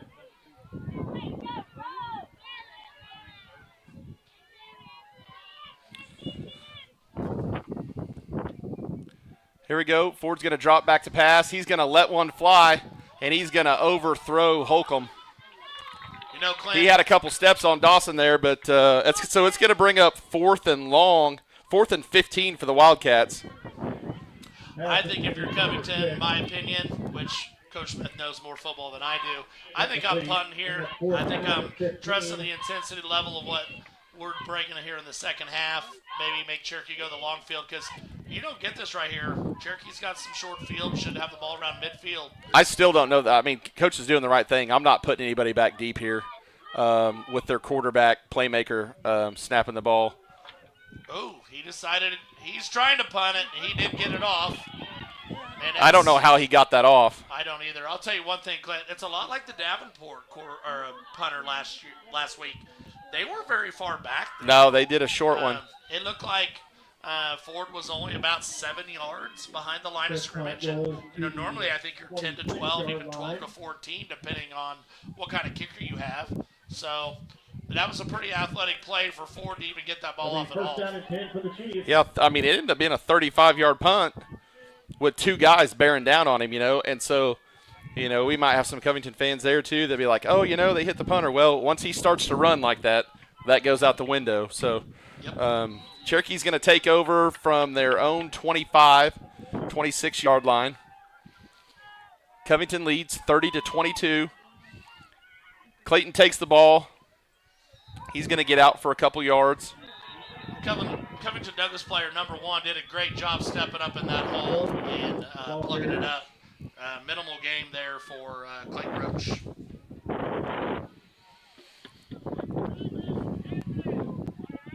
Harvey was the initial contact. Gain of a couple. 2nd and 8.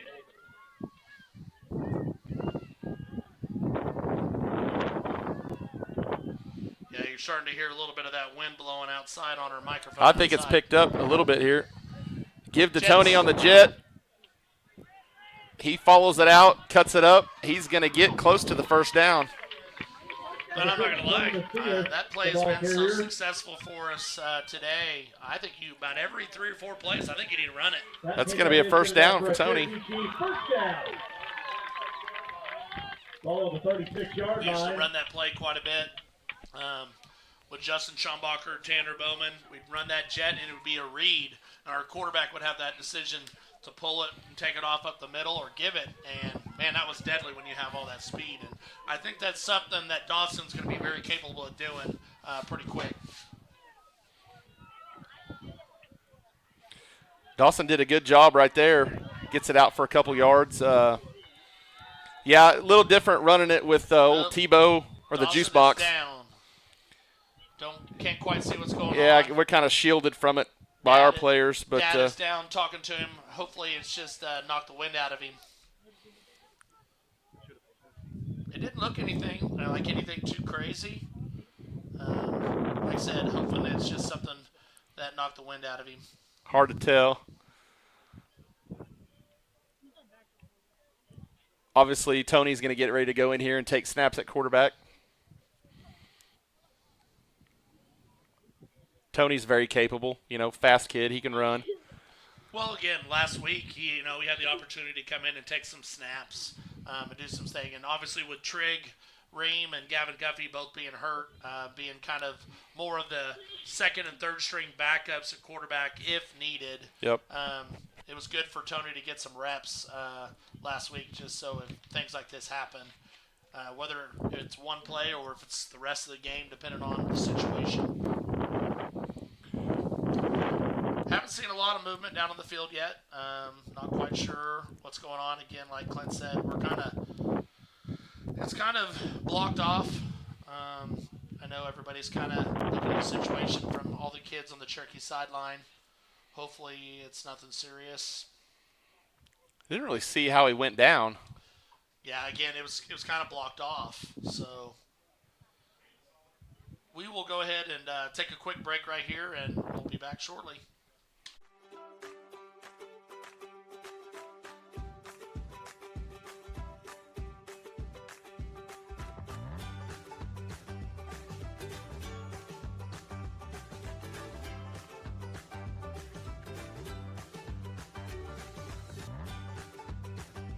Stream with Oklahoma's #1 high school streaming service, Squirtle.tv. Find out more at Squirtle.com/stream. The AMG team is based in Oklahoma City and delivers your organization revenue enhancement through a combination of data science, innovative marketing, and business automation. We think like owners and behave as long-term partners. Delivering measurable results for nearly 20 years has made the AMG team known for our ability to efficiently and effectively execute objectives. We're ready to help raise your organization to a higher level of success, so visit us today at theamgteam.com. Dr. Matt Dieselhorst at Dieselhorst Sports and Orthopedics can help you get game day ready. Dr. Dieselhorst works with athletes of all ages, taking a coordinated approach to accelerate return to play and maximize athletic performance. His work with pros in sports training, injury prevention, bracing, functional rehabilitation, and imaging works seamlessly with his medical and surgical expertise. Get started by going to Dieselhorst Sports and Orthopedics. Let Dr. Matt Dieselhorst get you back on the field, backing all Oklahoma athletes on the field and off. Support your school's booster club and get your business in front of thousands of potential customers. Talk about a win-win. Advertising packages start on this streaming station for less than $10 a game. Call 405-726-0835 or email adam@squirtle.com right now for more information.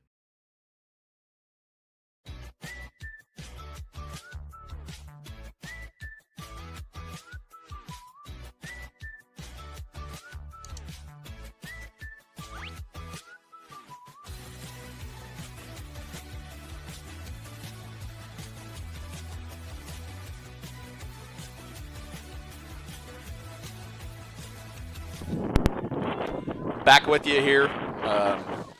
So trying to get this. There is one fly in the booth that is driving Coach Guffey and I insane right now.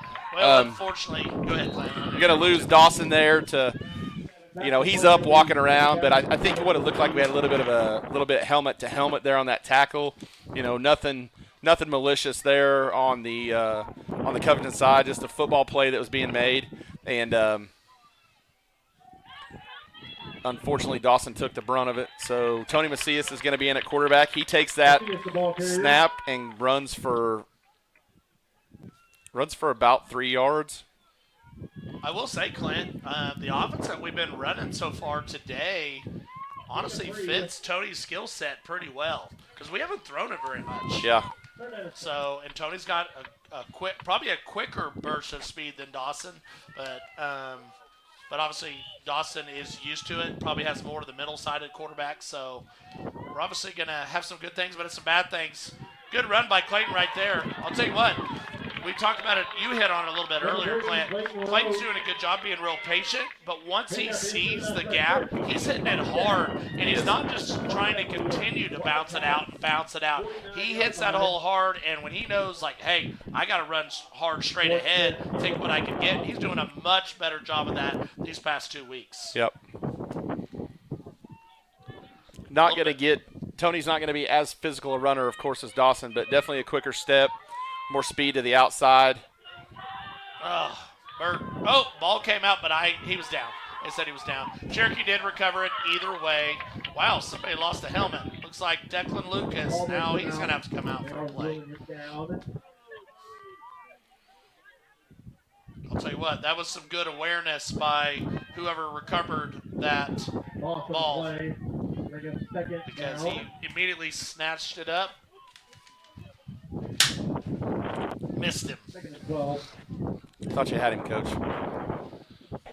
We had to have Miss Tucker get us some fly swatter in here. If we could get a couple more freezes, we wouldn't have to worry about this. Yep. But Oklahoma weather. We got 2nd and 12 here for the Chiefs, right just short of midfield. Quick handoff to Clayton, and that handoff transition just wasn't quite as smooth as what we've had for a majority of the day. But reps can help fix that a little bit. So basically a no gain. So now we're going to have 3rd and a long 11.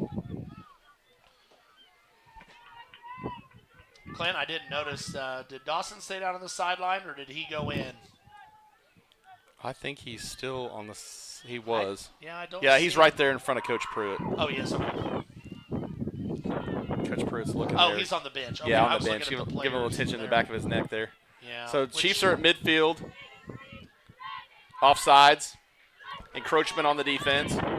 Hopefully our offense moved because of the movement on the defense, and they don't try to call it a false start.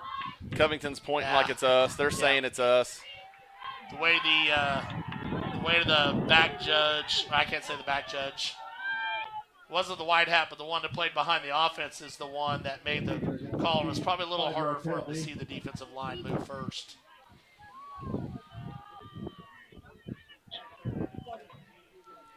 Not the directions the Chiefs want to be going here.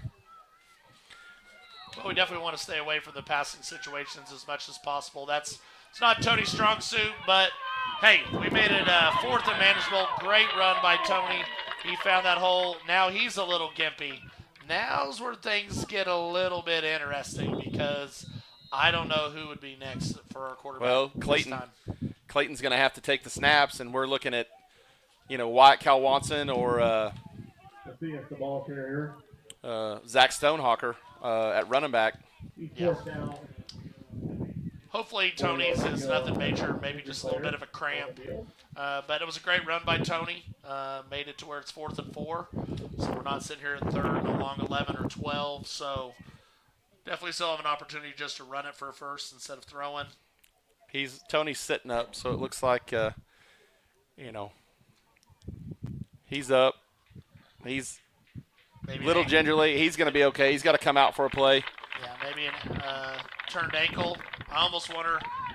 Ankle, knee, or something there, but he's going to have to come out. So we'll put. Looks like we're going to call timeout so we can bring Tony back in. That's unfortunate, because that might be a timeout we need later, because we've already called one timeout. Based on the scoreboard, we'll only have one left. But we've got a timeout, Cherokee, 4:08 left here in the 3rd quarter. This timeout will allow. Oh nope, Tony's still coming out. So I think Coach just wanted to gather them up, and little rah-rah speech right here on 4th and short. Make sure everybody understands what they're doing with some different personnel in. And hey, maybe I'm wrong, but I was pretty sure I was thinking that if you did call timeout, that would allow you to come back in, but maybe not. I think you're right on that, but he maybe just wanted to give Tony just a minute here, hoping that we get this first down, and then he can bring him back in, give him just a bit to catch his breath and come over to the sideline, rub a little dirt on it. Yep. And Tony appears to be okay standing over there. Yeah. I was wondering if maybe it was a rolled ankle or something. He does have some low-top shoes. But the way he's kind of moving his feet, kind of going on, he's probably all right. Maybe it scared him a little bit more than anything, got legs twisted up. Looks like he's going for the icy hot there, so maybe a cramp in that calf, maybe. Yep. I hope Tyson remembers to not rub his eyes after he's rubbing that icy hot on Tony's calf right there. He's going to have to go over to that water cooler and wash his hands good before he does anything. Clayton's going to be in at quarterback. We're going to have Tate in at running back. Aiden's going to be in a fullback position. Definitely thinking the ball's going to come to the left. Sure enough. Good block by both those guys, and Clayton almost busted. Gets it out for a Chief first down. You know, Glenn, I'd like to say this is where we, used to run the old bison left, bison right. But we didn't have an up back on both sides. We stacked a fullback up like I left and stacked the tailback behind him as well. So absolutely, just a nice little kind of backwards L formation there on the left side. And Aiden Hall got a great block on that outside there that allowed Clayton to bust it outside. Our resident white hat, Tony Heller, confirmed that you are correct on that call, that if we called the timeout, we could put Tony back in the game. Awesome. Good. Thanks, Tony. You know what? There's kind of a little suplex right there by, 44 for Covington is a load at linebacker. You know, Clint, going back to me being right, and I've got to say this because I always do. I always tell my wife, 90% of the time, I'm right. Yeah. 60% of the time it works every time. She definitely disagrees with me in that statement, but I hold by it. I allow myself a little room to be wrong here and there. I like to think I'm always right. Well, man. Nowhere to go. Yeah, can't hesitate there. He's down. He's down. He's down. Covington Douglas definitely wanted that to be a fumble. Well, I'm telling you, we didn't block anybody on that. No, Tony, I think, maybe saw something else because he hesitated. Looked like he wanted to run it more up the middle and not as much to the left. And that hesitation really hurt along with the not so good blocking there. But that's going to happen from time to time. Can't be perfect. 39-yard line. Everybody makes the wrong block, wrong read, wrong throw sometimes. So we got 3rd and long, good 3rd and 15. Got motion with Hunter Wimpy. Fake handoff, quarterback keeps it in. Yeah. Oh, that one is loose. That one is was loose. a fumble. And Covington's got it. Got the recovery. Going to be first down, Covington. It is recovered by the Wildcats. You know, again, that's another little bit kind of a difference with Tony and quarterback. It's a lot different carrying the football. Definitely going to have a little better ball security there. But hopefully he doesn't let it shake him up too much. Good learning moment for Tony. I bet next time he'll be holding on to it a little bit tighter. It's difficult when you're playing a position you don't play very often. Covington's coming out quick. Man, they're ready to go. A little flea flicker action. Oh, man, he was wide open. And we can't get to him. He tightrope the sideline, stayed in. We got a touchdown, Covington Douglas. Pass is complete to number 6. I thought they were going to try to throw the post route, and I definitely think Ford Smith was looking there, but we did have a defender in his face, and so he threw the ball to the outside, very well placed, where only his guy could get it, and we just didn't get a very good angle. Covington Douglas's speed with their skill guys on the outside has really hurt the Chiefs here in the second half. And we got caught peeking in the backfield, and they ran Holcomb all the way across the field on that, and he was wide open. Got a twins left, open to the right. Got the open, motion it in, that's there. Fake handoff, Ford right up the middle. Oh, we got a late pink laundry on the field. Holding on the Wildcats. Glenn, I can't help but notice right now, looking at our defense, man, they just out there right now, they just look defeated. They look like they're lost. They don't know what they're doing. They are gassed too. And yeah, I bet you're right there. Well, the only negative about backing them up, Covington haven't. Now they have more rooms to throw the ball. Yeah. Stuff, throwing the ball. Same formation. Give to Thayer out around. Zach, hold on, buddy. Oh, Chiefs did just enough. Zach held on to him just long enough. I don't know if it was. Oh, now Tate's hurt. Was that Tate? No, that was Antonio. Just Antonio, man, he was very fortunate. Broke down, was able to bring him down. Zach held on to the receiver long enough, the back, and he kind of broke free, but it gave the Chiefs defensive guys an opportunity to come over and finish the deal and tackle him about a yard or two short of the end zone for the 2-point. So we have Covington Douglas 36, Cherokee 22, 1:58 left in the third period. We will take a quick break.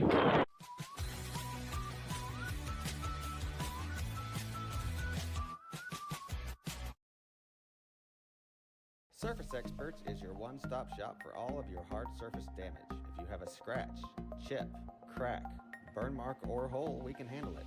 We repair all types of hard surfaces, including stone and laminate countertops, wood and LVP floors, tubs, showers, and cabinets. We can also grind and polish glass cooktops and remove scratches from stainless steel elevators and appliances. We focus on repairing just the spot with the damage, so you don't have to replace the whole surface. We work with apartments and residential properties all over Oklahoma. Give us a call today to schedule your repair. In our business and at our firm, it's all about preparation, preparation, preparation. We are advocates for Ford Smith set to kick off. And we're back. Ford Smith is back for the kickoff for Covington Douglas. We'll see if they onside it again. Going to assume another hard squibbler down the middle. Probably just between that second level and Tony in the back. Oh, straight. He's going to kick that one deep. Let it go, let it go, let it go. Oh. There we go. Cherokee We'll take Chiefs that. are very fortunate. The ball bounces out about the 2-3 yard line. Man, that would have been awful if that ball would have checked up. Ball rolls out of bounds. It would have, but it didn't. Ball 35-yard line. Really first I guess down for Ford the just Chiefs didn't there. work on that checkup. I guess. Just call a sweep there.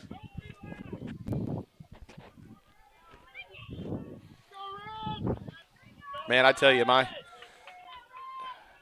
this group of kids we have and the group of kids we have going forward, my hope for Coach Schumbacher, obviously, we have a year here where we can just stay off the injury wagon. Yes. We have been on the injury train for a couple years, and I want to see a healthy group of boys because, man, I'd love to see what they can do. Tony's going to keep that, and big 77 is just going to sling him down at 6'4", 230. That dude is huge. You know, Clint, we kind of addressed it just a little bit ago. Excuse me, 6'4", 330. There's Tony cramping again. Cramping again. And the unfortunate part about that is he's probably going to continue to run the ball and use those legs a lot. So I don't know if those cramps are going to go away.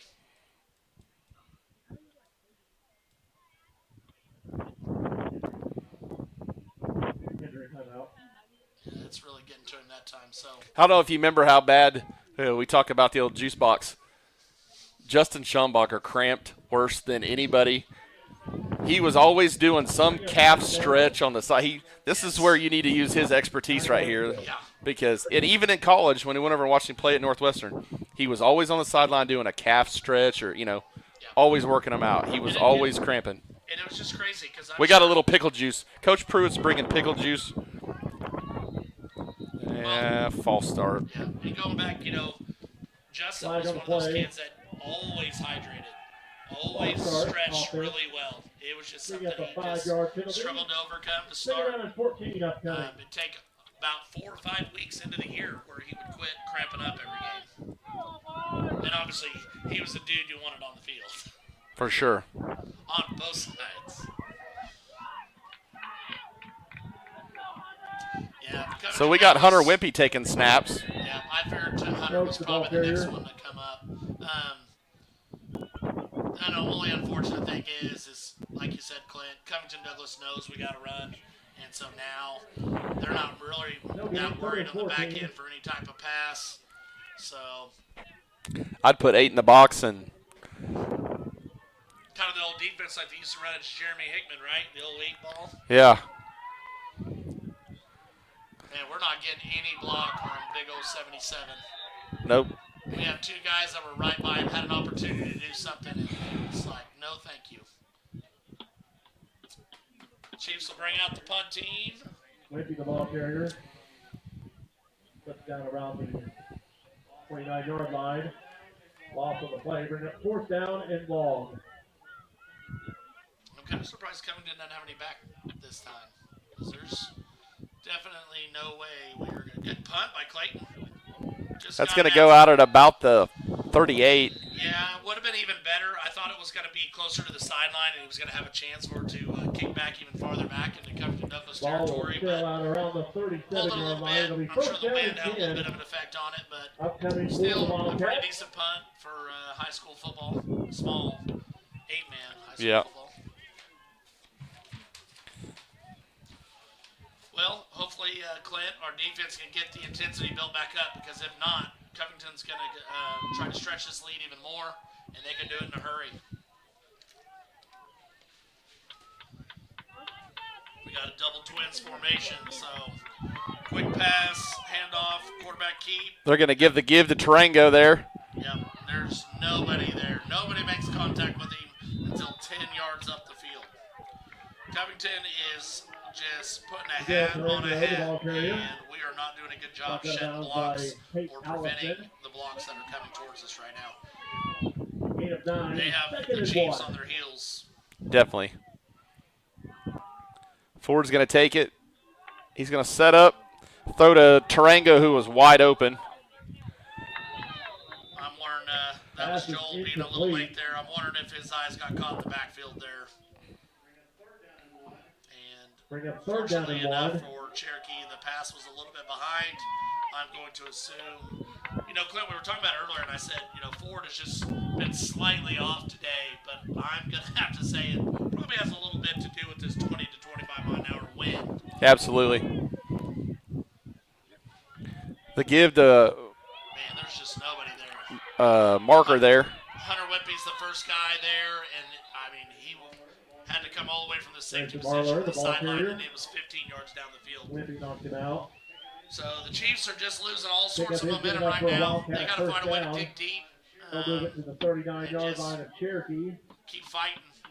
Clint, it's always so much easier to play well when things are going well for you. And when things just, nothing seems to be working right, man, that really messes with your mental side of things. And I think that's just kind of where we're stuck at right now for the Chiefs.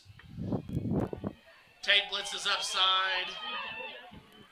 Oh, no. We There's left. No doubt. He was across the line of scrimmage, without a doubt. But they're going to give it to him. He was 3 yards past the line of scrimmage. Pass complete to number 4, Drake Donald. Like, that was a great play by Ford, but he rolled out, and he was inside the 40, and I believe the ball was on the 39. 39 there. I'm pretty sure he threw that ball at about the 36-yard line. Their coaches are looking at it right now. They're like, I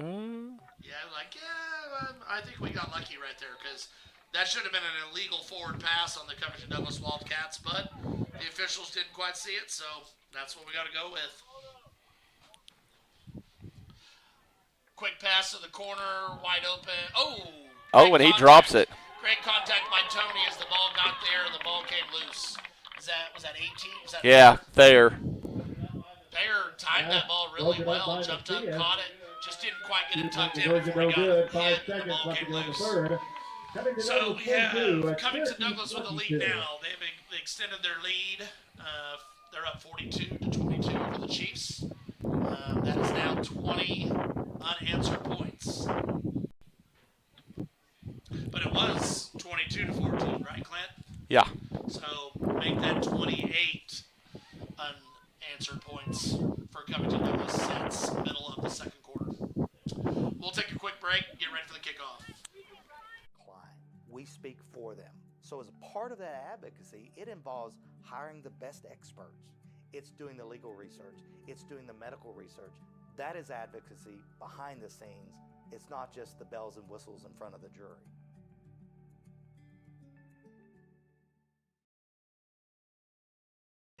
So you want to create your future?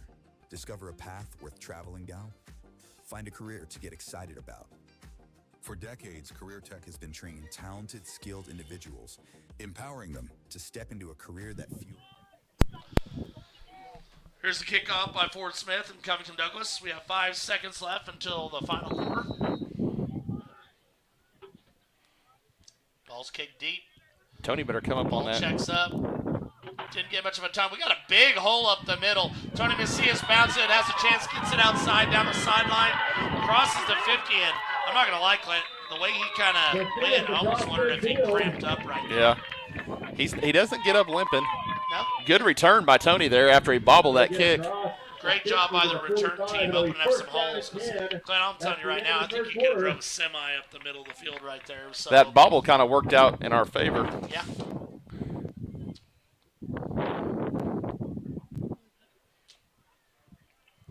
Looks like, yeah, end of the quarter.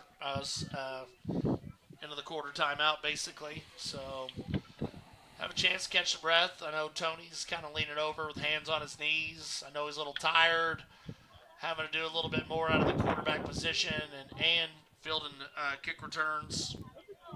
The Chiefs just haven't had an opportunity to get any momentum going here in the second half, Clint. Obviously, it was a huge negative for the Chiefs to lose their starting quarterback, which appeared to be a little bit of helmet-to-helmet contact, incidental. Just obviously the outcome doesn't benefit the Chiefs, and we need Dawson on the field. It helps us be a little more balanced on offense. Absolutely. At least Covington has to worry about the threat of a pass with Dawson in there, but we are pretty much a one-dimensional team, whether, just basically a wildcat formation with Tony or Hunter or Clayton, whoever we're running back there. So, we came out, Covington hit us in the mouth right off the bat, and we just haven't recovered from that. They stole that momentum from us there at the end of the half, and they've carried it over. And so we just got to find a way to make something work here to keep from getting blown out any more than we are. Yeah, and it's just unfortunate because we were going toe-to-toe with these guys, and even if they would end up winning, it would not be a 20-point ball game right now. Oh, not at all. Kind of an unfortunate break, but obviously that's how it goes sometimes. Give to Clayton. He's going to get it out for about a yard. Hey, Clint's already been better than last possession because we just went backwards. And we were fortunate to gain one. We do have a flag, unfortunately, though. They're going to call face mask. Face mask. Can you give us 15 yards, please? Nope, it's the 5-yard version. That's just us trying to be greedy. Obviously, that happened right in front of Covington Douglas's sideline, so we're unable to see that from here up in the booth. Hey, I'll take it. We appreciate you guys all listening. Hopefully, you guys are all still tuned in. This was a great ball game for the first half. Obviously, it's continued to be a great ball game for Covington Douglas here in the second half because their offense really opened up. It's just been a little bit of a negative for the Chiefs so far. We're just not in sync right now on the offensive side of the ball, which is kind of expected when somebody goes down and you're having to put a wide receiver quarterback. So, I got to tell you, Guffey, I'm not real sure what the heck we were doing on that one. We had everybody flowing our way, but we had Hunter going back against the grain there, almost ran into Tony. I'm not quite sure what that play call was. I'm wondering if it was supposed to be a jet to the left, and then we were going to swab back to the right with the quarterback, and Tony had to wave Hunter to motion. Going to get another penalty on Covington. That's going to be a face mask. He had him by the back. Well, no, he had him horse car. Had him by the back of the helmet. Yeah. Personal foul. Horse collar tackle on Covington Douglas. Covington kids are trying to say they grabbed the jersey there on the side, but the officials disagree. So it should be an automatic first down and a 15-yard gain by the Chiefs. That'll move the ball to the 32-yard line and a first down for the Chiefs. I don't know what the Covington players are talking to our players about, but not a bad play. There was helmet to helmet low. That was definitely 23 for Covington Douglas came in there leading with his head. He's the same one that had the helmet to helmet contact on Dawson, so it looked like it rocked him a little bit too. Did. Yeah, you can tell he's bending over, but he's definitely coming in there almost spearing. And maybe he doesn't think it's the way he's coming in like that, but that's something these officials need to see because we've already had one player hurt from that type of collision, so we definitely don't want anybody getting hurt on either side. Yeah, Clint, I think it's just like you said. I think things are just getting chippy. You've seen it on both sides. Like if somebody gets tackled and the offensive team on both, or the offensive player on both sides are, pushing them off, and so who knows what all's being talked about. I think the crew's got to get a hold of this because it's getting pretty chippy here at the end, and we got some kids kind of pushing off on the pile, kind of driving down while we got some guys on the ground. Just need to have a little talk with both sides of the ball and say, hey, boys, we've come this far without anything happening, really. Let's keep it together here and finish strong. Oh, for sure. We don't want anybody from either side having to sit out. Cherokee runs a quarterback keeper right up the middle, and Tony is untouched, and he scores. So we got a little bit of momentum going back for the Cherokee Chiefs. So we'll cut the lead down to 42-28. That leads us to the 2-point conversion. Clint, this is pretty important right here. I know technically if we don't, it's still a 2-possession game. But like we said, it could turn out to be a difference of 2 points. They're bringing them together right now. We talked about it, and it's got pretty chippy here. And I know there's some, like I've said before, there is no love lost between these boys. Well, I'm glad they brought them together because it definitely has been both sides. Both sides have been chippy. And I've said it before, I'm okay with a little bit of that. Sure. But you got to reel it in before it gets out of control. Yeah. Well, talk's a lot different than actually shoving people off and doing things like that. So Tony tries to get a quick run up the middle. He stretches. I believe he got it. Yes. He got it. The side judge on the Cherokee side gives the signal for good. So the Chiefs cut this to 42-30 with 9:33 left in the fourth quarter. And I'll tell you what, they're not giving up. No, they're not giving up. It was great to see a little bit of fight.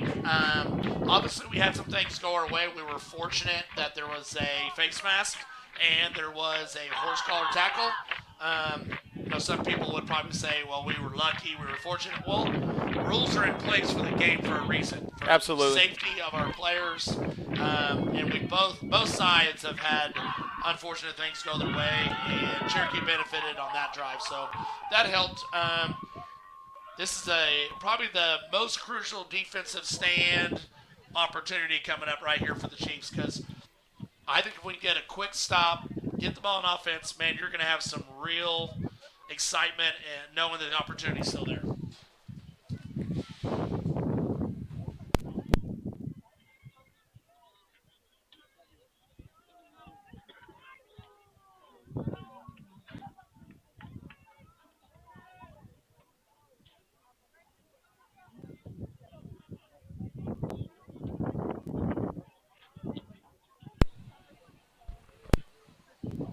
It's always great to have the. Way to get that door open. Still a little AC from Coach Bockelman. He's been hogging the AC up here in the booth. Man, I'll tell you what, it's great to have him up here though. Because if we have any questions, we can just go right to him and he knows it. He's our resident booth expert. Bert's gonna kick that deep. Man, that was out at the half-yard line. Clint, we always talked about Bert kicking that ball down to the 10-yard line. That landed at about the 4, about the hash, and it turned in 2 bounces and went out at the 1-yard line. With a hard south wind coming in. I mean, these flags are blowing. Man, that was crazy. That was unfortunate for the Chiefs. Ball should have only went to the 20. Instead, it's going to be at the 35. Covington spreading it out right here. Got twins on the far side. Open over here on the left with the other back in the backfield with Ford. Tarango in the backfield running a little wheel route. Good thing Joel ran with it that time. Man, a little bit of a sidearm throw by Ford Smith, but right on the money. Big game, big game. 10, about 20 yards, Clint, 20-21. Got 21 yards right on it. Zach Stonehawker with the stop. Covington wasting no time. Cherokee sitting here looking around, talking to each other. Better hurry up and get set. Same formation. Another quick pass. Pass out to Thayer. Flats. She's doing a little better job that time. The only way he was getting down the sidelines if he went out of bounds. So a little bit better job. Unfortunately, still a big game. Solid 7, maybe 7.5 yards. That's one thing that's going to be difficult right now, defending Covington. They're throwing all this short stuff, trying to get you to bite up. But if you start biting up, they're gonna hit you with a double move and hit you deep. 7, second down and 3.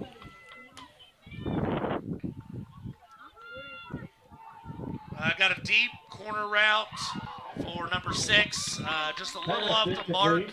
Bet that wind gave it a little bit of push from normal to get out of bounds.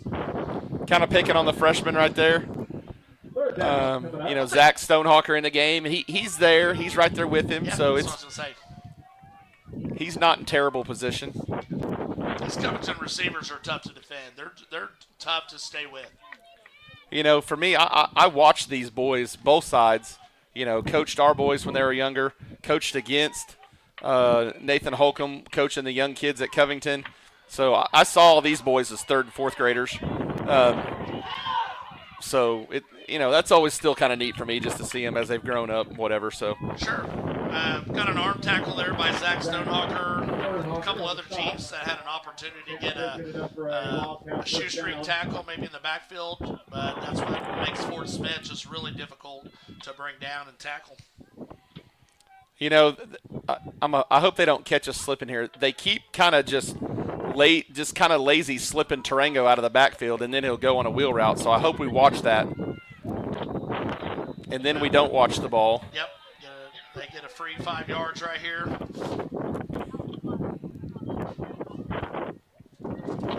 What have they got us on that? 3 times? At least. Coach Guffey, I don't know. I just got a text. They said, man, we can hear you good, but Coach Guffey sounds like he's a long ways away. Well, let me see if I can fix something. Smith drops back to pass. He's got all day. He's going to roll out. He's going to let one fly and throw it over the head of Tarango. He was open. Pass is incomplete. And so that's going to bring up 2nd and 5. Sorry. How about that? Does that sound any better? Man, I don't know.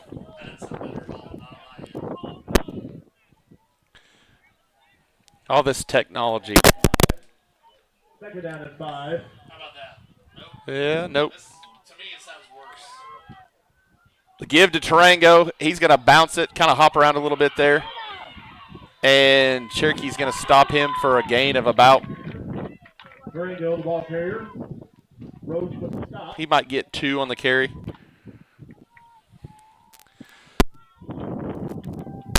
$8:20 to go. 3rd and 3. Covington leads Cherokee 42-30. 3rd and 3. Twins left. He's going to swing it back to Camden Thayer. Looks like there's a little bit of John going on after that play. Pass completed to Thayer.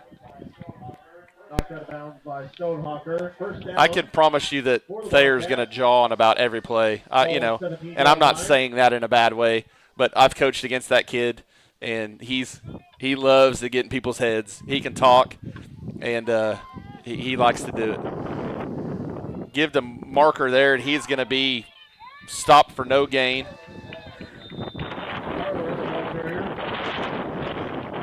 One of the unfortunate things for us, Clint, is when a kid is able to talk a little bit to try to get in your head mentally and give you problems, is when they can back it up. 2nd and 7. Yes. Well, him and my boys went at it a couple summers in baseball, and man, he's passionate, and he really got in their head. He knows it. He definitely exploits that when he knows he can, kind of jaw a little bit and get in somebody's head. So, and there's not always something wrong with that. Ford's going to roll out, and he's just going to throw it out of bounds. Good heads-up play there by the senior. Wyatt Catlawanson had some great pressure right there. I don't know if my deal sounds any better or if it still sounds like I'm really far away. I apologize. I tried to unplug some things and fix it, so this is probably the best you're going to have for another 7:22. Might be better if you can't hear me. Smoke just texted me, and he said it still sounds a little distant. 3rd and long here. Smith's going to drop back. He's going to throw a quick pass out to Holcomb. Had a good block out there. Great tackle by Tate. Thayer came up, made a block there on Hunter. I'll tell you what, on all these passes to the flats, Ford Smith has made some very accurate passes. They've been right on the money, right on the numbers. Everything that's just been about 15 or farther, you can tell the wind is definitely altering those throws a little 4th bit. and short, and once again, we don't watch the ball. You knew that was coming. 4th and short, they're going to get a first down because for the 4th time, we're just listening and we're not watching the snap. Yeah, I believe that is both times so far on this drive on the jumps have been Aiden Hall right there, right in front of the ball. Sometimes you just get a little bit antsy. It's hard to be disciplined in that situation, but it's as elementary as it comes. Yep. Just, you got to not pay any attention to the noise, to the count, the cadence, any of that. You just got to watch that football and go from there.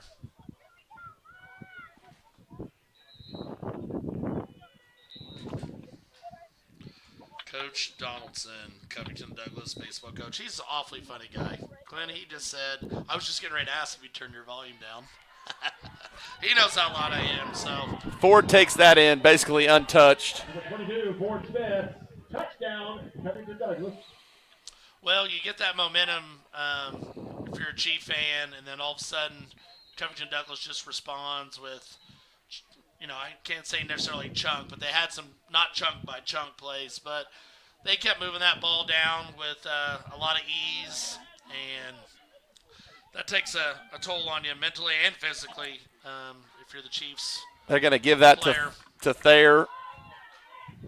He had a little bit of a hesitation right there, kind of slowed down the momentum of the Chief defenders, and he hit that burst and outran the Chiefs in the end zone for the 2 point. So we have Covington Douglas 50 and the Cherokee Chiefs 30 with 6:35 to play.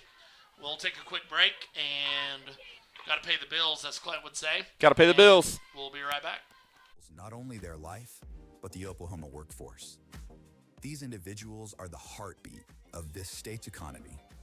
Individuals just like you. Create your future today at Oklahoma Career Tech.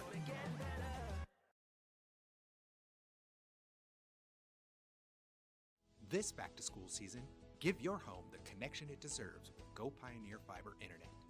Experience the power of Wi-Fi 6 technology for smoother streaming, gaming, and learning. And with the Go Pioneer Smart Wi-Fi app, managing your home network is a breeze. Choose from multiple plans with symmetrical speeds for lightning-fast uploads and downloads.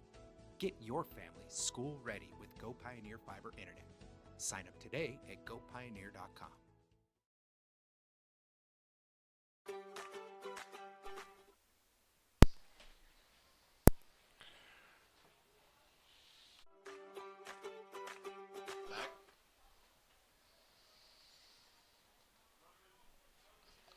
I don't know what's quite going on. Well, we lost it, and we're not green up there, are we? Nope. Miss Tucker, when I went to break and then I came back, it went here, but it's not. The camera's not on right now. I think the time ran out. 4:30. Okay, let me see if I can get this turned back on. I can do the huddle focus. I just don't know if it'll let me do the football field or not.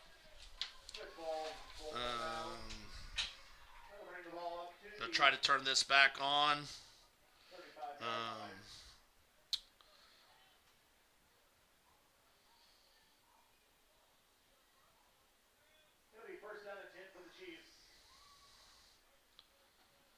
Come on now. So I don't have to talk while I'm trying to get this going. That's exactly what it was. Yeah, I figured the time just ran out. Bryce did it 1:30 to 4:30. It's a long game.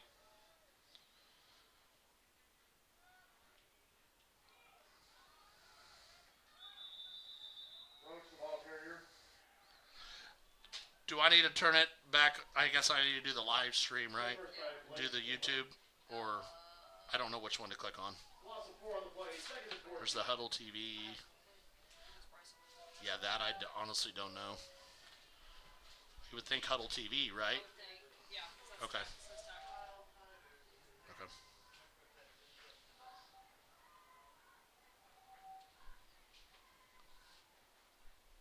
Okay, we should be going again.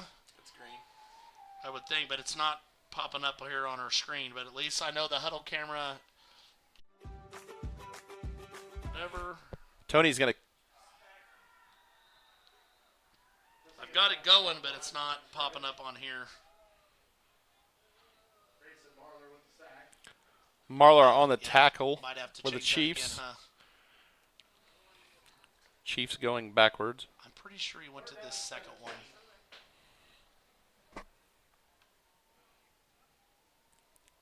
Okay, maybe not. Now it's just black. Let's try it again.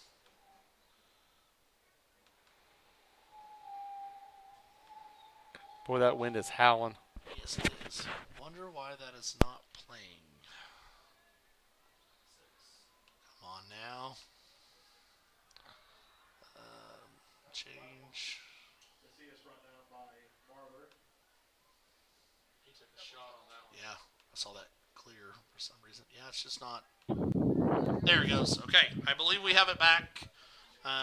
If somebody that is listening, Testing. if it is working again, Is the audio? let us know. 4th down and 18.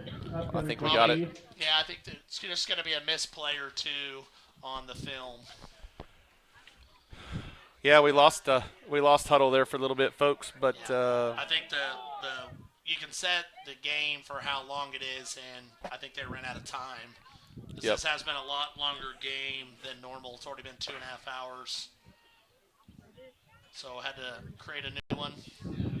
Okay. we got to let that keep rolling. You should be able to watch it now. Still rolling. Still rolling. Roach punt will roll inside the 30 down to the 26-yard line. It'll be first down for the Wildcats there.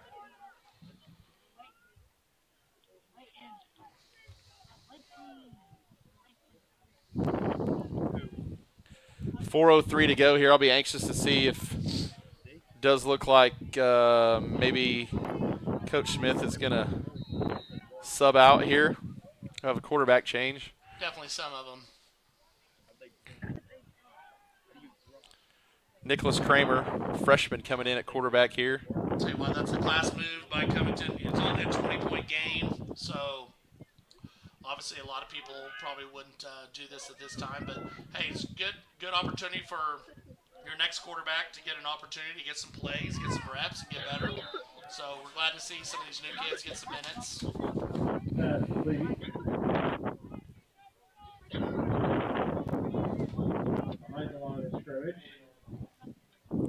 4-yard loss on that completion there by Kramer to Donnell. Freshman to freshman right there on the Covington side. We've got some freshmen of our own in. We got Price Poe playing. He's playing a little corner out here.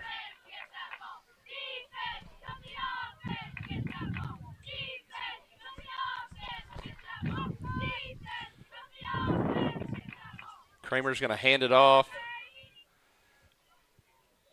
That give there to number 14, Tegan Ender, another freshman there. He's going to lose a few yards. Brought down by number 18, Garrett Ketterman.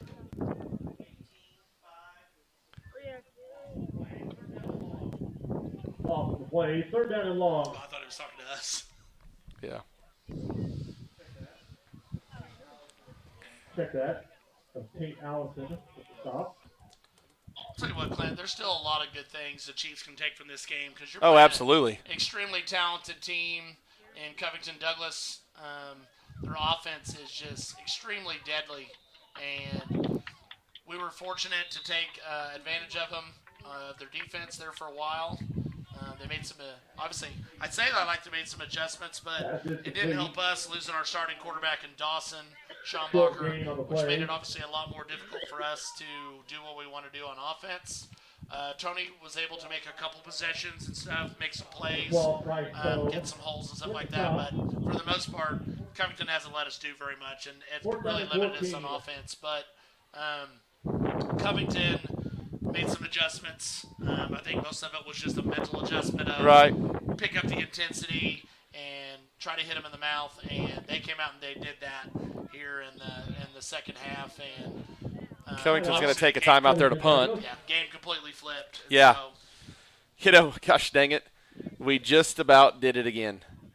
yeah, They're just trying to let that clock run down before they bring somebody in to punt, and they just give us the old fake snap, and we just about jump again. The good thing is they would have had to do it 3 times to get a first down. Yeah, so but surely still. we wouldn't do it 3 in a row. But still.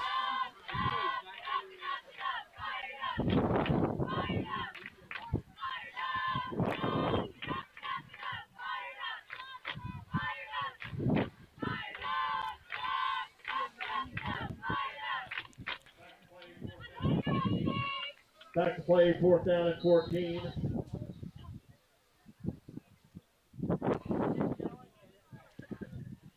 Covington gets the punt off. Cherokee get a Cherokee bounce. About the 46, 47-yard line. Yeah, ball goes straight out of bounds instead of continuing to go in Cherokee territory. So Cherokee will have a short field here.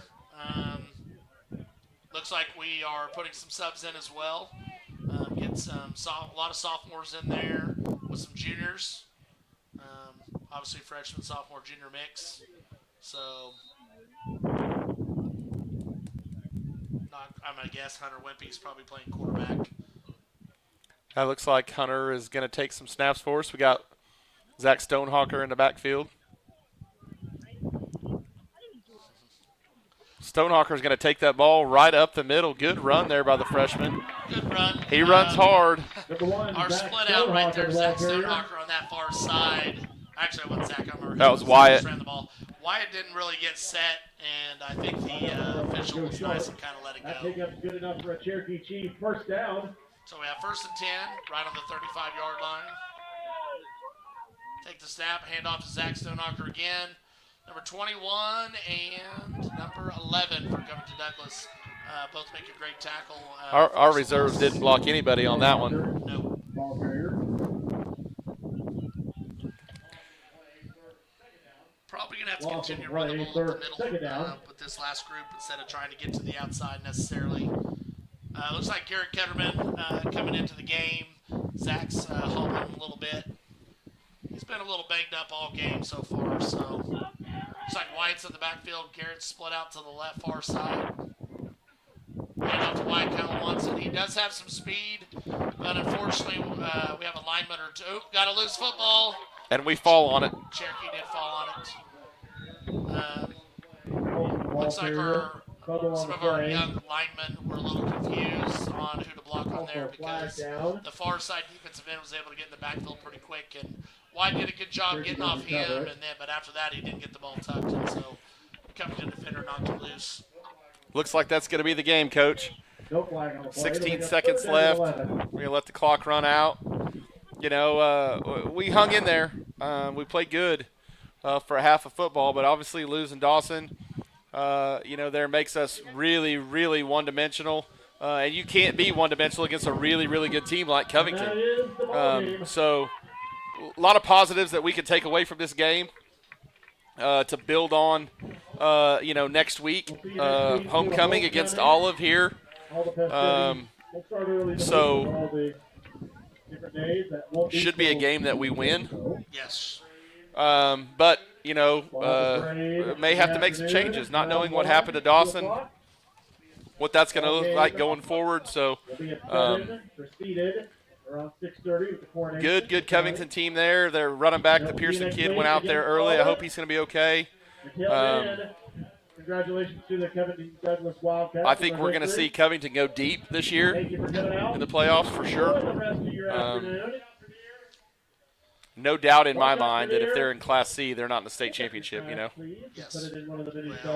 Well, have a great afternoon. Great job by both teams. Thank you. Covington kind of got going a little bit later. I'm sure their offense was a little off there in the first half, but obviously you got to credit the Cherokee defensive game plan. Thought they did a great job there. And Covington made some adjustments, and we weren't quite able to adjust to that, but obviously part of that was the offensive woes. With a new quarterback, just weren't quite able to get in a rhythm for much of the second half. But obviously, one of the main negatives is each one of us had a guy go down hurt, a key player. Absolutely. Quarterback for Cherokee, running back for Covington Douglas, and we don't want to see anybody get hurt, you know. And hopefully those guys won't be out very long. Hopefully it'll be a minimal deal. But now both these guys are at a fall break.